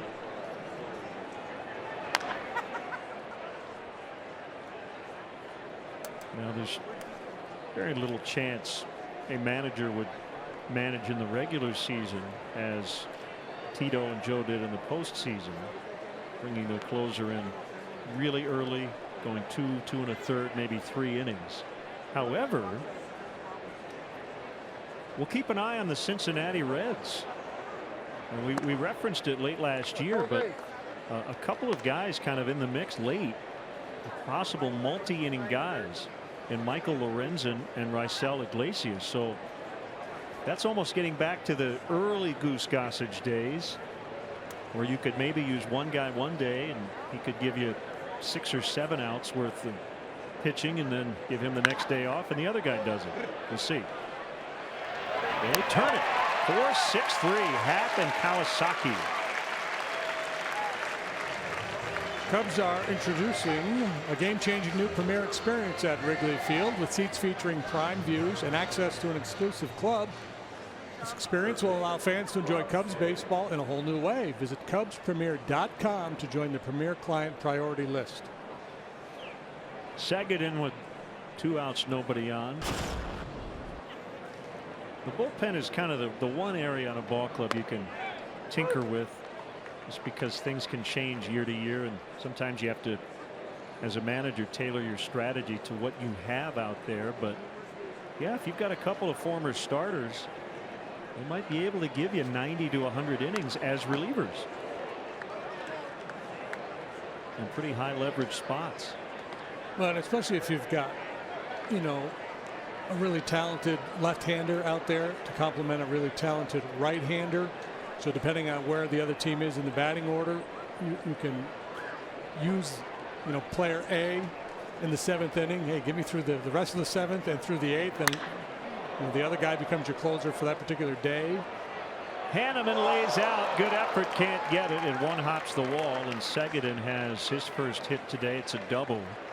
Well, I think the other thing that's changing that's a good thing is we're getting away a little bit from agents saying my guy's got to be the closer, right? I think we're as every year now goes by, there's a better understanding in the industry of the value and importance of a relief pitcher regardless of whether or not he pitches in the 9th inning. Yes, but I still think there's a tendency within the industry to overpay for closers. You still see some of these contracts that some closers are signing and you go, wow, is that guy really that much more valuable than some of these guys that are working the 7th and 8th innings that are pitching in high leverage situations, a lot of times in tougher situations, depending on the base out setup. And well, let me ask you this. So Andrew Miller, I think Cody Allen, they're still looking at maybe being a closer. If Miller were a free agent and on the market this winter, what would he have garnered? Right. More than everybody available. Jansen, Melanson, Chapman. A guy that can get you that many high leverage outs versus a guy who's going to get you 3 outs a high percentage of the time. And I'm just going to be curious to see what happens in the game if more managers start to change their bullpen a little bit, or change their thinking regarding bullpens.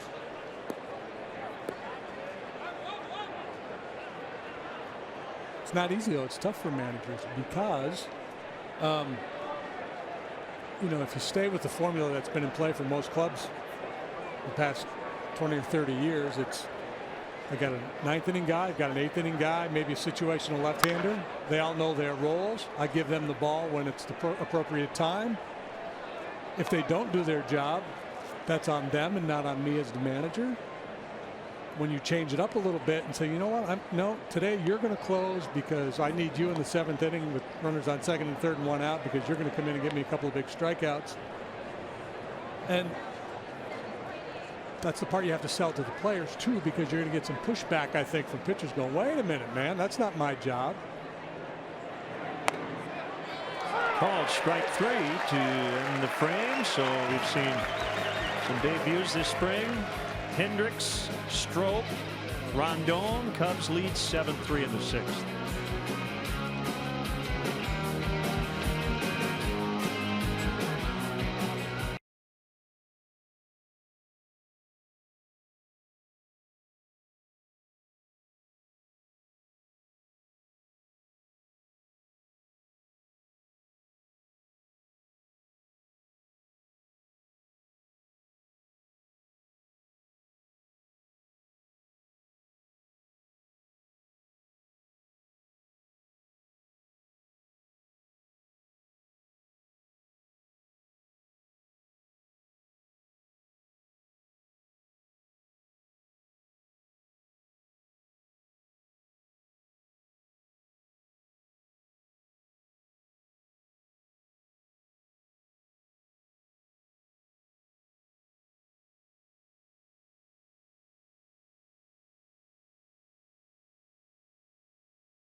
Pride with Cubs checking and an official Cubs MasterCard debit card only available at your local Wintrust Community Bank. Go to wintrust.com/Cubs to learn more. Member FDIC.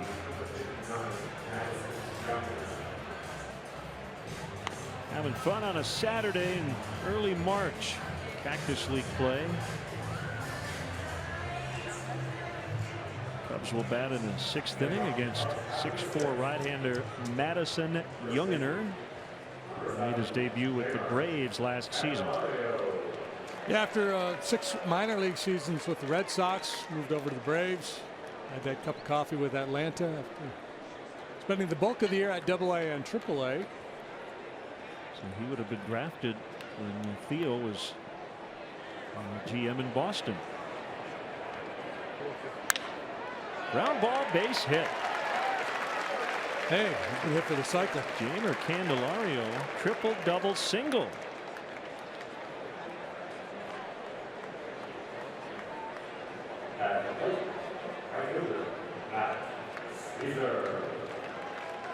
Now Caesar.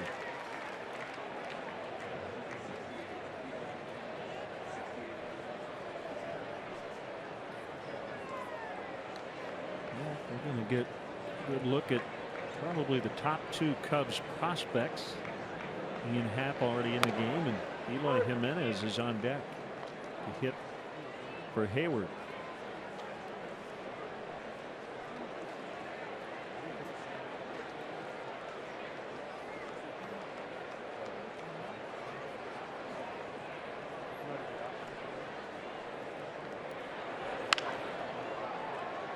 Center field, Henry Ramos loves it for the out.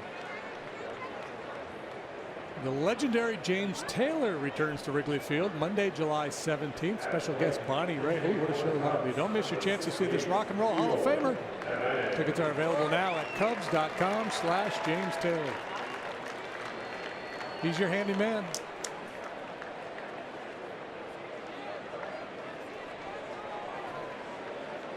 See, it should say rain or fire, right? The show will go on. What a specimen this kid is. Watching him take BP. And there is a reason today. Tom Hellman gave him number 68. That's Jorge Soler's old number. Will fans be watching that concert up on the roof?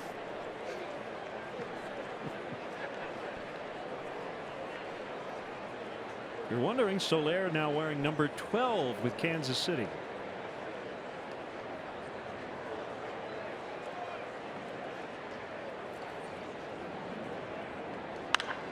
Hey!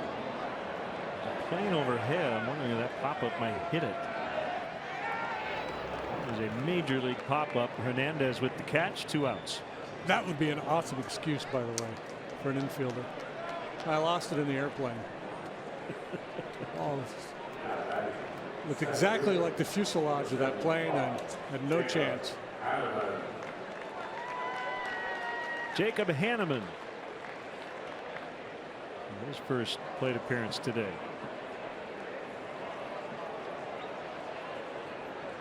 Hawaii native, Brigham Young product.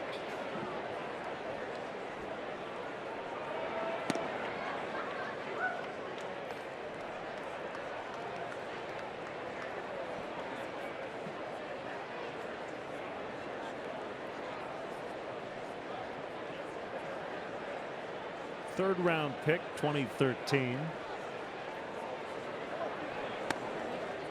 And a strike. He can go get him in the outfield.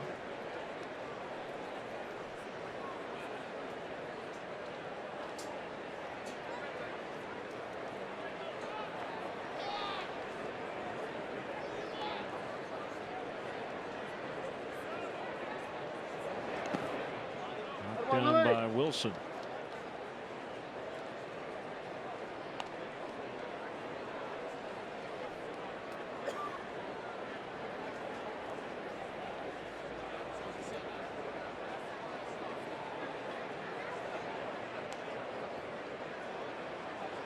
Numbers at AA Tennessee last season. Good speed.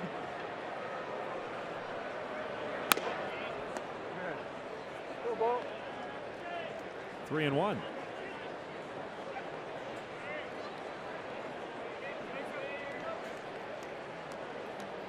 Sunday night, April 2nd. Cubs will open Regular season in St. Louis against Dexter Fowler and the Cardinals.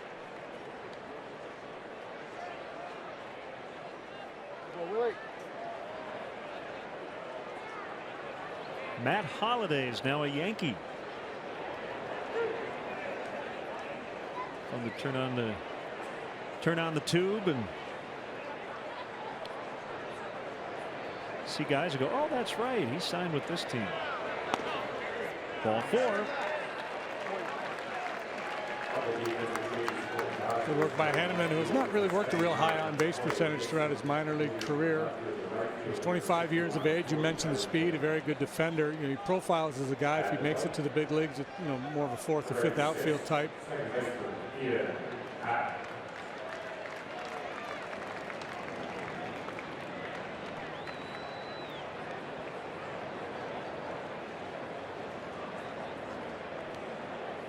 Happ, a switch hitter. He's sidled up next to Ben Zobrist at every opportunity. Similar profile. Play multiple positions.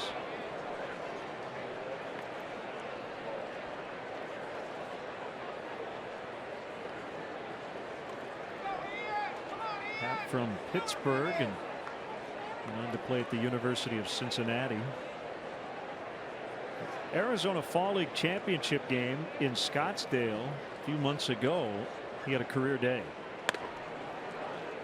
So I think it was like a homer, single, double, and then he homered in his last at bat and said he was a little disappointed. He wanted a triple for the cycle.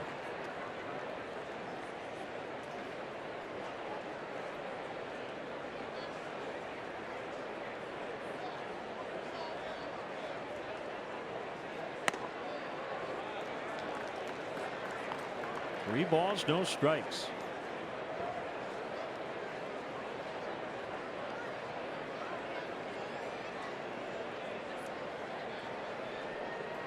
Reputation is good eye line drive hitter. Developing more of a power game too. He had a couple of professional seasons under his belt. Well, the last time the Cubs had the bases loaded, Chris Bryant hit a home run. Here's Kyle Schwarber with 3 on.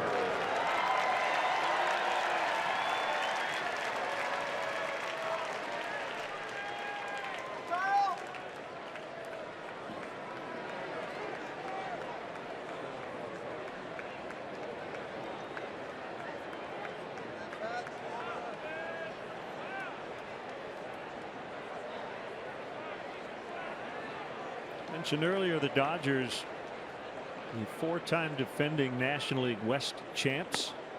There's a strike. That division has a couple of new managers, Torey Lovullo in Arizona, and Bud Black is back wearing the purple and black with the Colorado Rockies.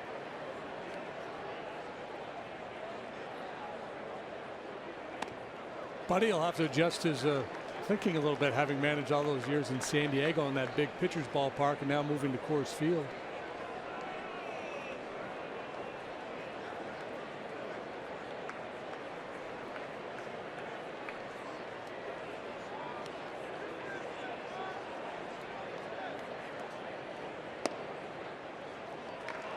Two and one. Maybe that's what's needed out there. Ex-pitcher managing who can empathize with those pitchers trying to make a living in that ballpark. Fellas, stay with me. We'll get through this together.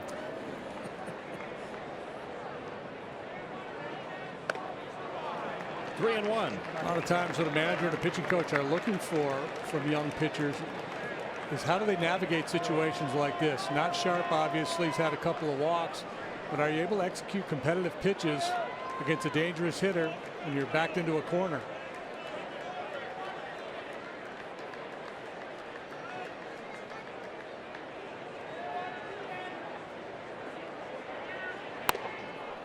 And he walked in a run.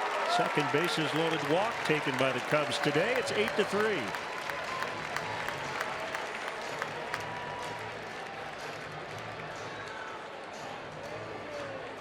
Schwarber will come out for a pinch runner. A good day for him. He didn't have any hits, but drew a couple of walks.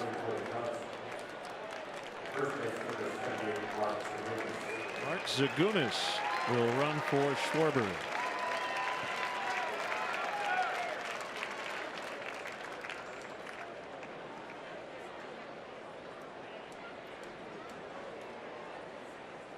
So Rick Honeycutt out to the mound. A good day for the Cubs offense.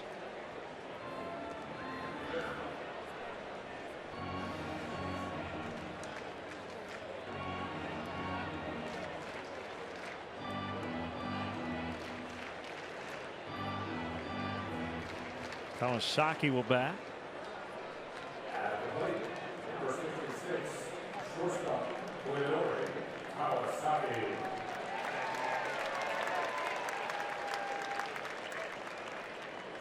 Cubs interleague schedule this year will include the White Sox and the American League East. Yankees will come to Wrigley Field. We'll head to Fenway Park. I'm looking forward to the trip to Baltimore right after the All-Star break. My first look at Camden Yards. Cubs haven't been there since, man, 2001, I think. 1-0 the count. You'll have to go out and get some Boog's barbecue. Yeah. Got a home and home with Joe's former team, the Rays. That will end the inning. Only one hit in the frame, but 3 consecutive 2-out walks. And the Cubs now lead 8-3 after 6.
GN today for Cubs baseball.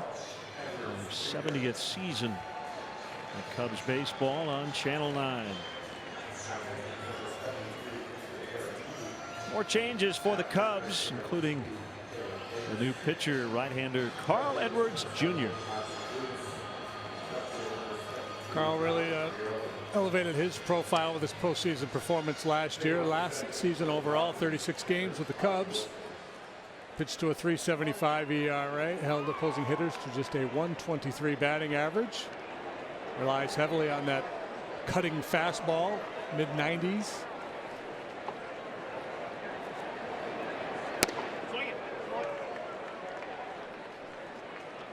Victor Caratini into the ball game to catch.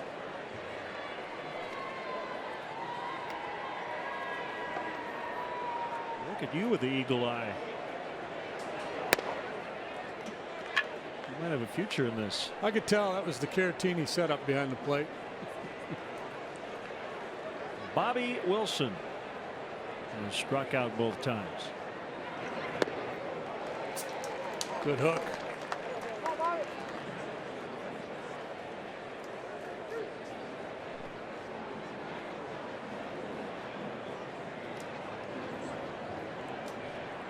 Packed to the gills here in Mesa. 15,438. Wilson chased a bad one. It's a hat trick for Wilson today. Not quite like the Patrick Kane hat tricks, though. No, there's so many hats on the field for him.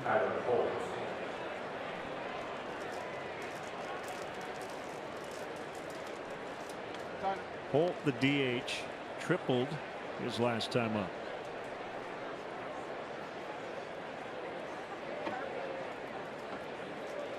World Baseball Classic about to get underway.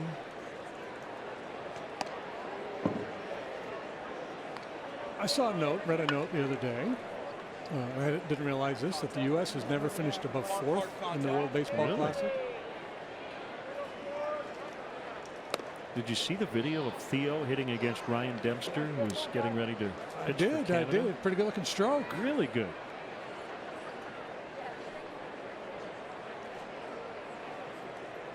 And Theo was a quick learner. Got a little hitting advice from the Cubs hitting coaches, and I got it.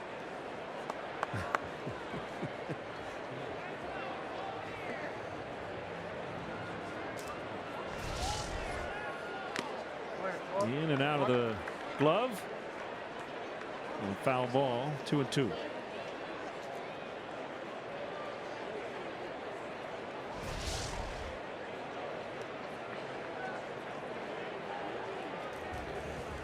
The boys all are reviewing his effort. Do we know where the ball landed? You got him on a foul tip. I don't know. I read somewhere a link to that video, and it said something like, "Watch Theo go oppo," implying that he went over the fence oppo. I'm not sure that was the case, but maybe. It's a good looking, again, a good looking swing. Like the top hand comes off. Looks legit.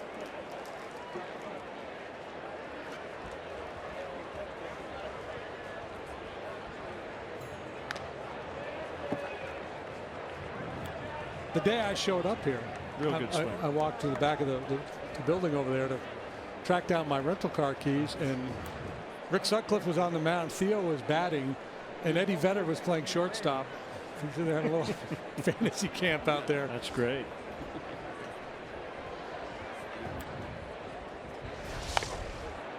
One and one to count on Cody Bellinger. Half expected to find Jeff Garland out in right field, but he wasn't there. Good try.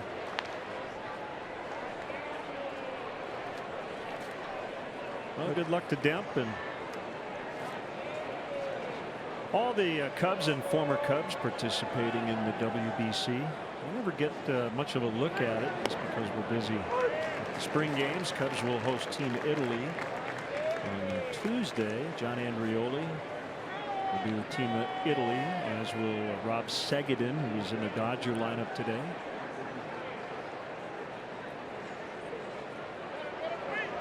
Swing and a miss. Nicely done. Carl Edwards Jr. just struck out the side. The hat trick for the pitcher. 8-3.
brought to you by Bud Fridays.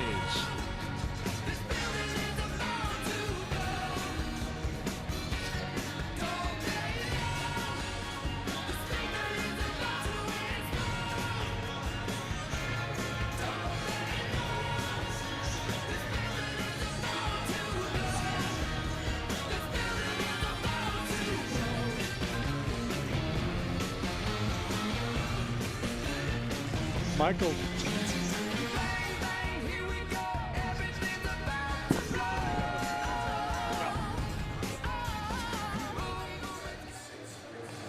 That's Fits in the Tantrums Spark, our Bud Fan Cam, brought to you by Bud Fridays.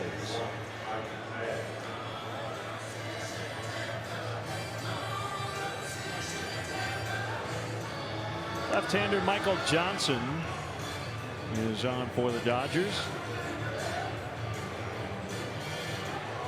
John Andrioli will bat. Cubs leading 8-3.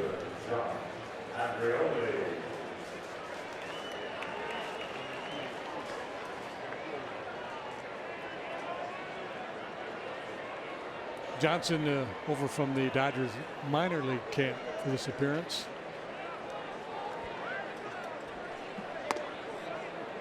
Aggressive swing on Andrioli. Came up empty.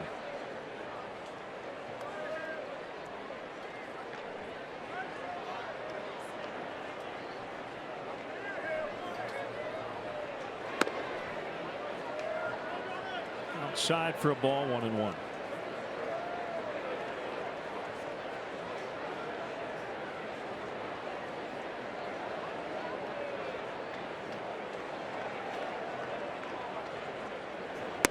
That's a strike.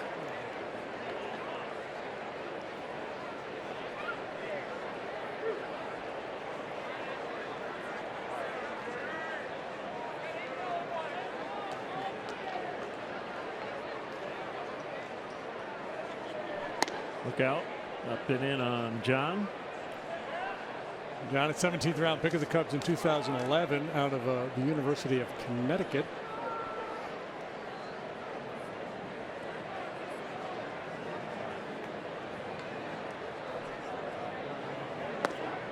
Low, full, 3-2.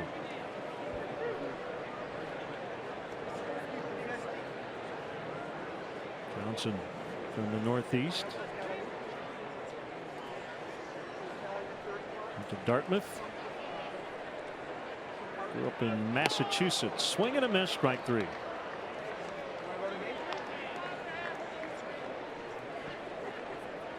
These guys may have crossed paths at some point along the way. Andrioli's from Worcester, Mass.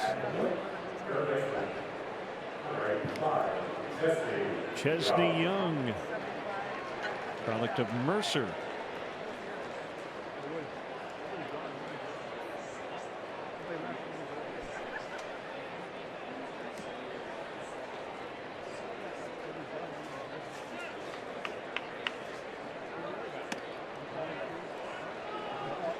He's always been able to hit for average. And add some power and work on his on-base skills. And fouls away.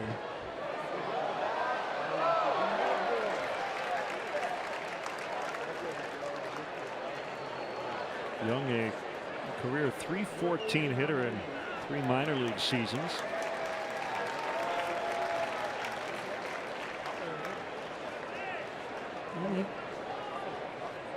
He's walked almost as much as he has struck out. So getting on base at a .384 clip in the minor leagues. Not much power.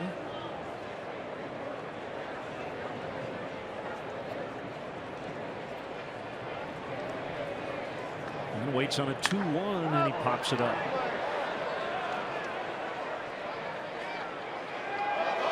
And it drops on the mound. Boy, tough play there. And it looked like Johnson was going to make the catch, but Edwin Rios, now playing first base, ended up diving on the mound.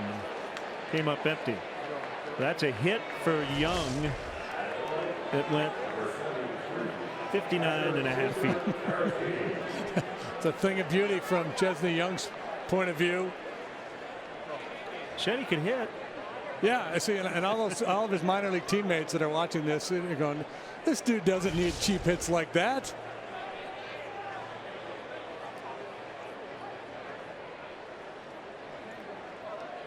Well, if you could hit a pop-up that would land right on the pitching rubber, you'd pick up a few hits because infields tend to sometimes panic. Fair ball, Victor Caratini. Young showing off his wheels. He'll score. RBI double. Victor Caratini. It's 9-3. Yeah, Caratini's an interesting guy, the catcher, but he can play infield as well. Can play first base for you. He's got some pop in his bat. This time, kind of rolls over on one, but hits it fairly sharply right down the third base line. Cubs acquired Caratini from the Braves a couple years ago. The trade that sent James Russell and Emilio Bonifacio to Atlanta. Taylor Davis with a brand new haircut. He's now playing first.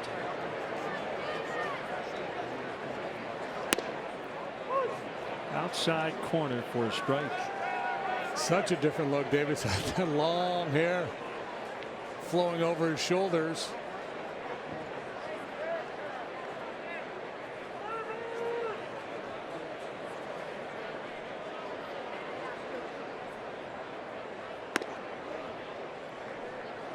Before and after.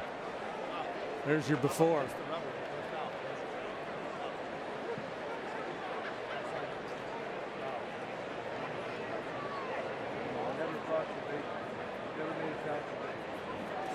Gets one up on the berm. He'll shave his head every day.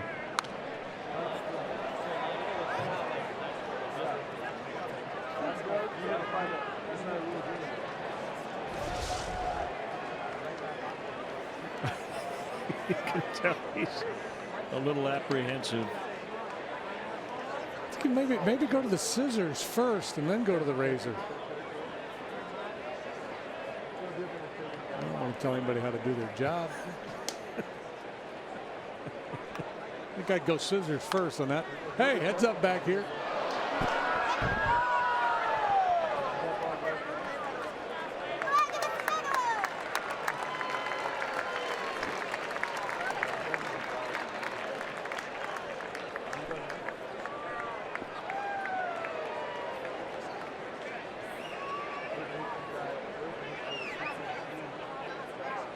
Cubs leading 9-3.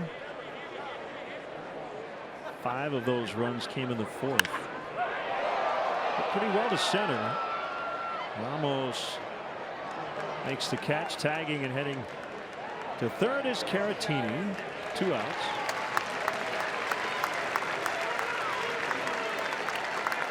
And it's the DH Jimenez.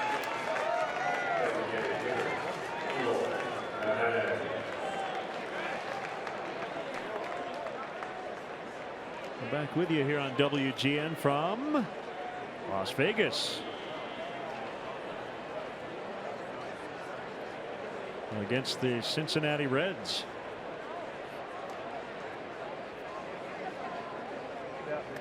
Sunday the 26th.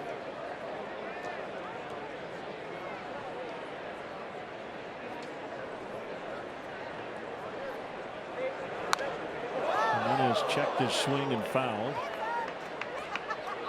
Cubs will finish spring training in Houston, and we'll have one of those games here on WGN Thursday, March 30th.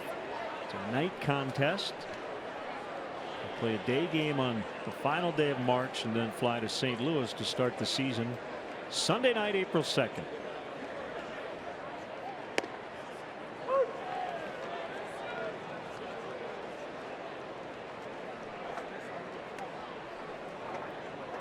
Tal's Hill is gone.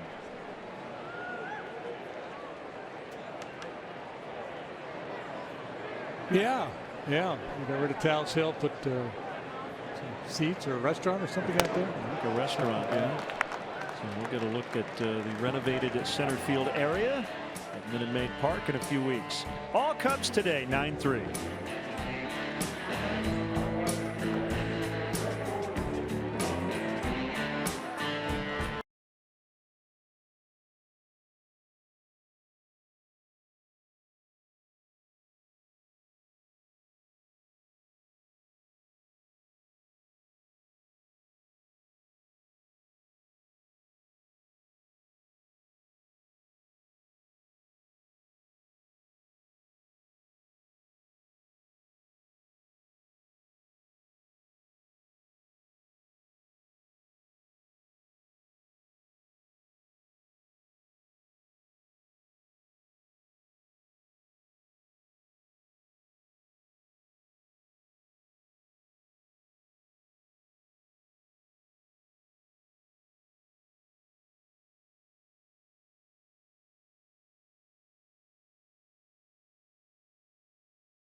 Game summer. Chris Bryant hit a grand slam back in the fourth. Jeimer Candelario, a big day, single, double, triple. Kyle Hendricks making his spring debut. 2 scoreless innings. Did not walk. Man had a strikeout.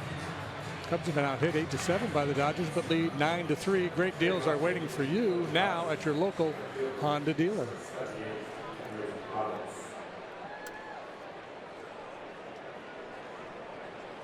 Cubs have a 9-3 lead. Henry Ramos, switch hitting outfielder against Seth Frankoff. It's a big right-hander that Chris Bosio was telling us about earlier. Giving high praise to the scouting department for finding Frankoff, a veteran minor leaguer. 28 years of age, and Chris said, you know, he's got good life on his heater, 92, 93, high pitchability. Good looking change up there to get a swing and miss. Stint in the A's chain, pitched in the Dodgers system last year. That's a good looking change of pace. Good discipline by Ramos, not offering at that one.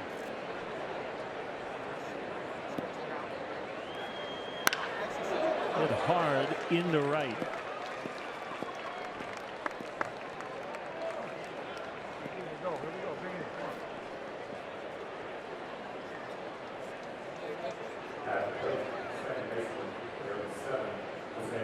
This is Jose Miguel Fernandez.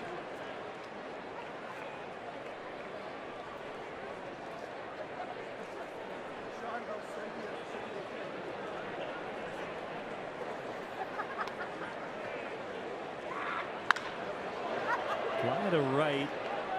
Mark Zagunis calls it in. 1 away. The 12th annual Race to Wrigley 5K charity run presented by ATI Physical Therapy returns to Wrigley Field on Saturday, April 29th. All participants will receive a long sleeve performance race shirt, drawstring bag, and the first ever Race to Wrigley finishers medal adorned with the Cubs World Series champion logo. Sign up today, get training now. Register at racetowrigley.com.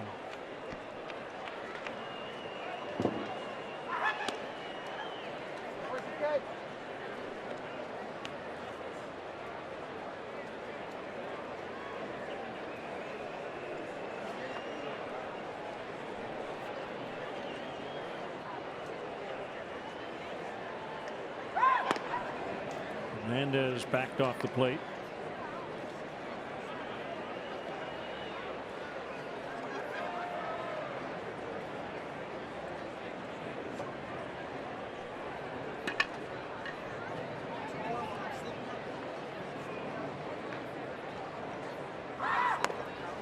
Called strike, throw to first. And Caratini is a little late.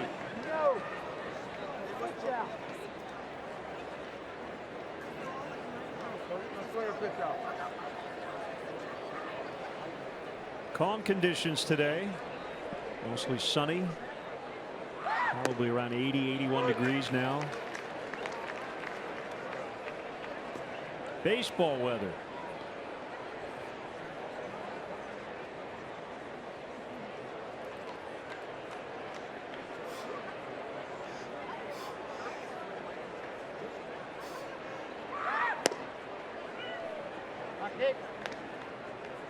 Count full, 3-2.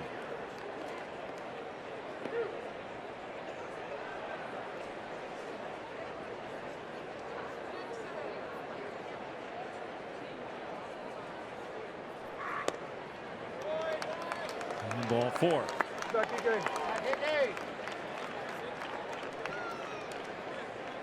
Frankoff, and you may have mentioned this already, 27th round pick in 2010 out of UNC Wilmington. You know what their nickname is? I don't know. Oh, yeah. Have something to do with the sea hens or the sea ducks or the.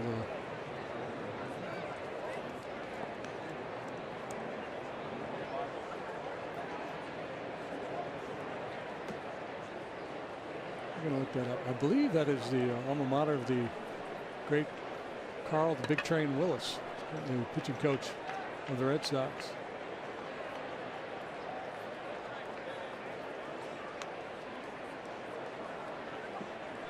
Okoye Dixon looks at ball 1.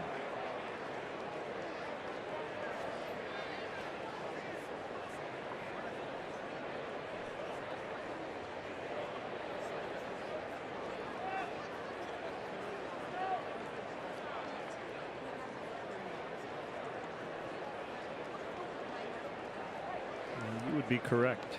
What are they? No, I'm saying. Oh, Carl.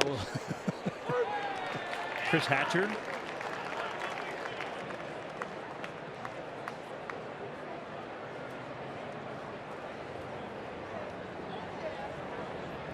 I'm really surprised and disappointed you don't know the. I think if it were a multiple choice, I think I would get it. I'm trying to Google it now, but the page isn't loading. I hate it when we have to use our brains. Seahawks. Okay. I knew there was a bird and water involved.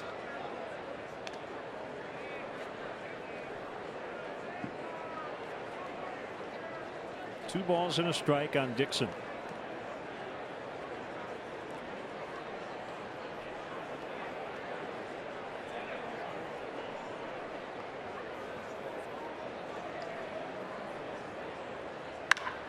Ground ball, diving stop, Ian Happ.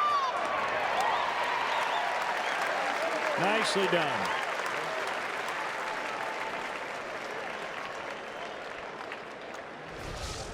Quickly off the mark on this sharply hit ball, and Happ able to stretch out, gobble it up.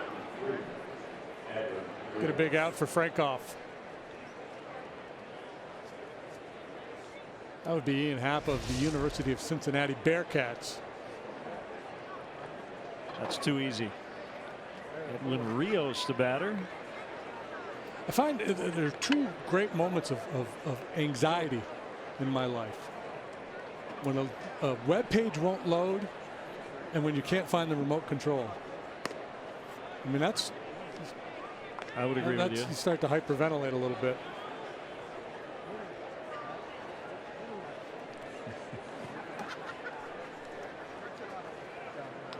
Swing and a miss. Good change again.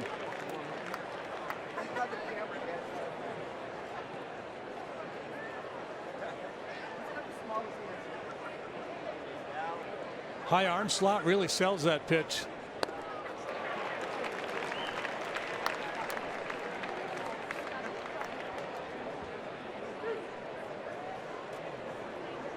Okay, do you go one more and try to bounce it, throw it on top of home plate, or do you elevate the fastball? Thinking that you've maybe slowed him down a little bit with those good changeups. Kind of a running fastball. Good sink. They strand 2 in scoring position. 9-3 Cubs late.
Late.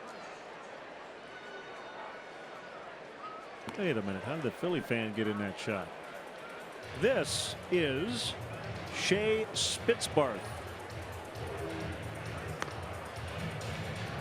Sure is.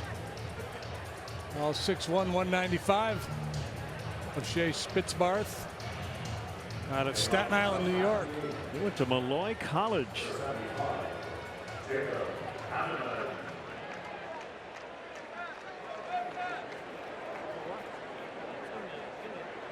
Signed as an undrafted free agent.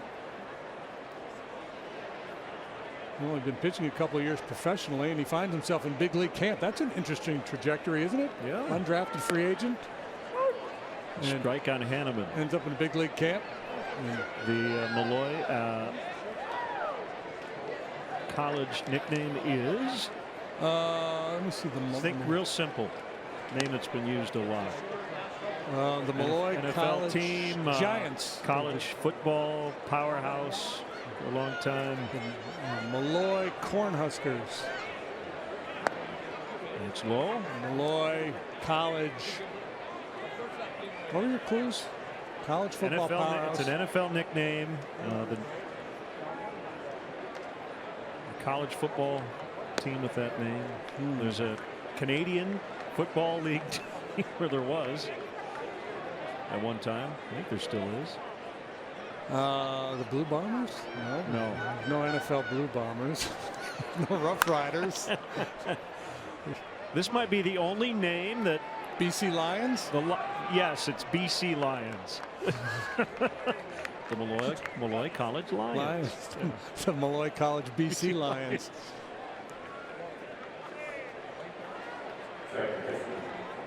Here's Happ. Walked in the 6th. Yeah, I don't know his backstory. I don't know if he had injuries when he was younger, but again, it's an interesting storyline. A kid who was not drafted out of high school And he's not on the big league roster. He's not even an invitee. He's over from the minor league camp, but 2 professional seasons under his belt, 22 years of age, and I think enough of him to bring him over and get him into a big league game.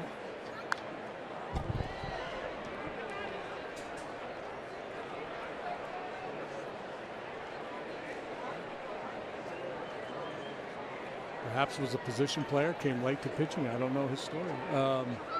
Jordan Schaefer, the former outfielder, is trying to make it as a pitcher now. He's with the Cardinals. Happ strikes out. Today's bona fide player of the game is Chris Bryant. First homer of the spring with a grand slam.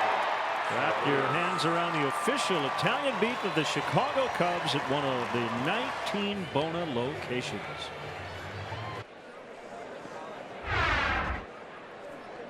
This kid racked up 60 strikeouts in 39 2/3 innings last year.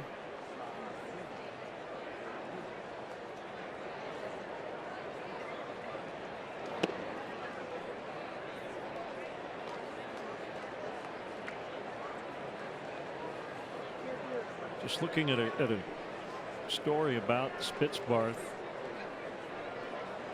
He did work out for the Dodgers before the draft in 2015. And there's nothing that I see here that would indicate any sort of weird thing before. I think he just went undrafted. Signed with the Dodgers, and here he is. Slow curve.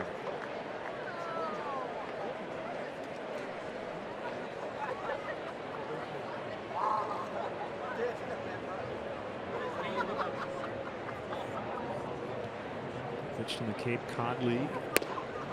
It's a strike on Zagunis. 2-2. Peter Gammons is in the house. I bet you he has the whole backstory. Yep. Cape Cod League product. Peter would know, I'm sure, the entire story. Swing and a miss on a high fastball. Impressive. Yep, it looked good. We go to the ninth. Cubs 9, Dodgers 3.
Cactus League play. Sellout crowd at Sloan Park. Cubs and Dodgers will match up again in Glendale on March 16th, and then the Dodgers will be the Cubs' opponent to open up Wrigley Field in 2017. Starting on April 10th.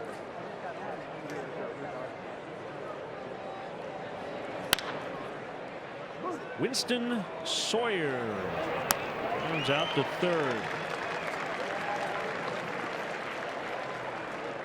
On away here in the Dodger ninth. Chesney Young with the play. Come on, Mike. Third baseman, number 91, Mike Ahmed is playing third. He's the brother of Nick Ahmed, the shortstop for the Diamondbacks.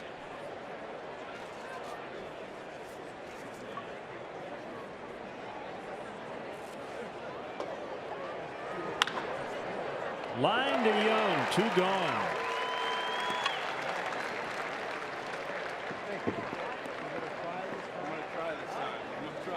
Stetson Alley with 2 outs. Now that is a baseball name. Hey, they got Winston Sawyer and Stetson Alley in the same inning. Stetson Alley, that sounds like a British invasion hit back in 1965.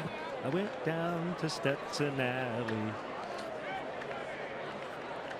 1-0 from Francoff.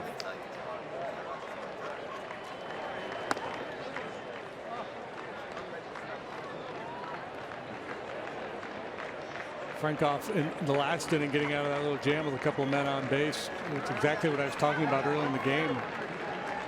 Evaluating young pitchers, how do they handle pressure situations? Are they able to execute? And he did. And Rioli will not have a play.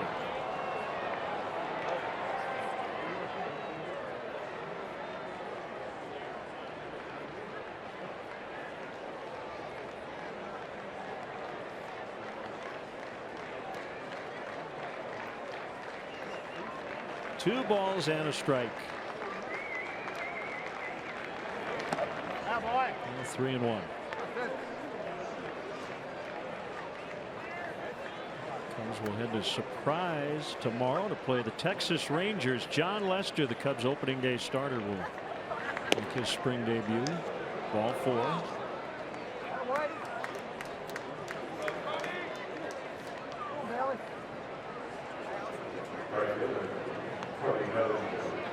See, I was guessing that Stetson Alley with a name like Stetson would be from Texas or out here in either the South or the West. He's from Ohio.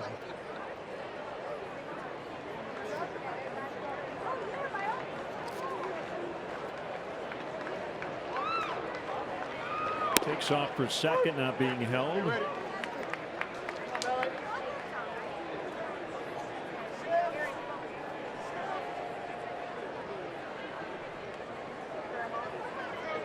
Cody Bellinger.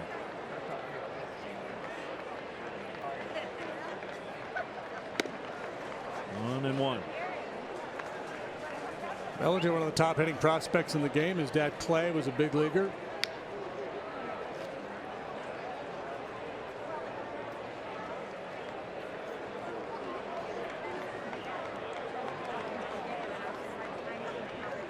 Considered by many to be the top first base prospect in the game. He's blocked by Adrian Gonzalez. He's a good athlete, though. He can play the outfield.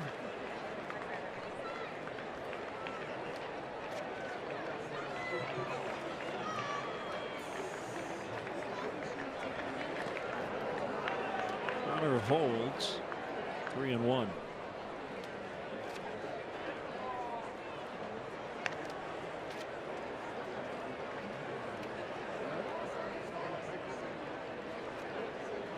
As a 19-year-old, he hit 30 home runs in the Cal League a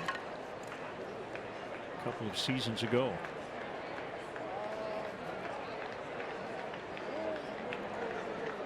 Went to high school in nearby Chandler, Arizona, and takes ball 4. Back-to-back 2-out walks.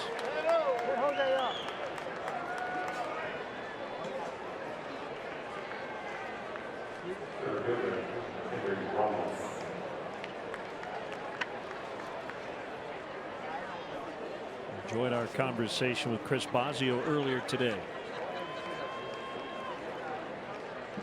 Cubs would love a repeat or close to it of what the pitching staff did last year. Henry Ramos, strike one called. Cubs led the majors with a 3.15 ERA. Allowed the fewest runs, fewest hits. 556 runs allowed, the fewest ever by a Cubs pitching staff in a 162-game season.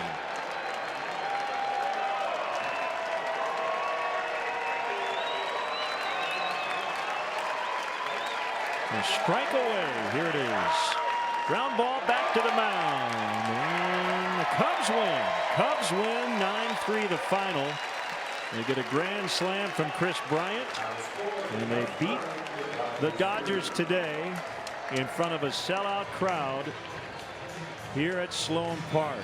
We'll take a quick break and wrap it up from Mesa in a moment.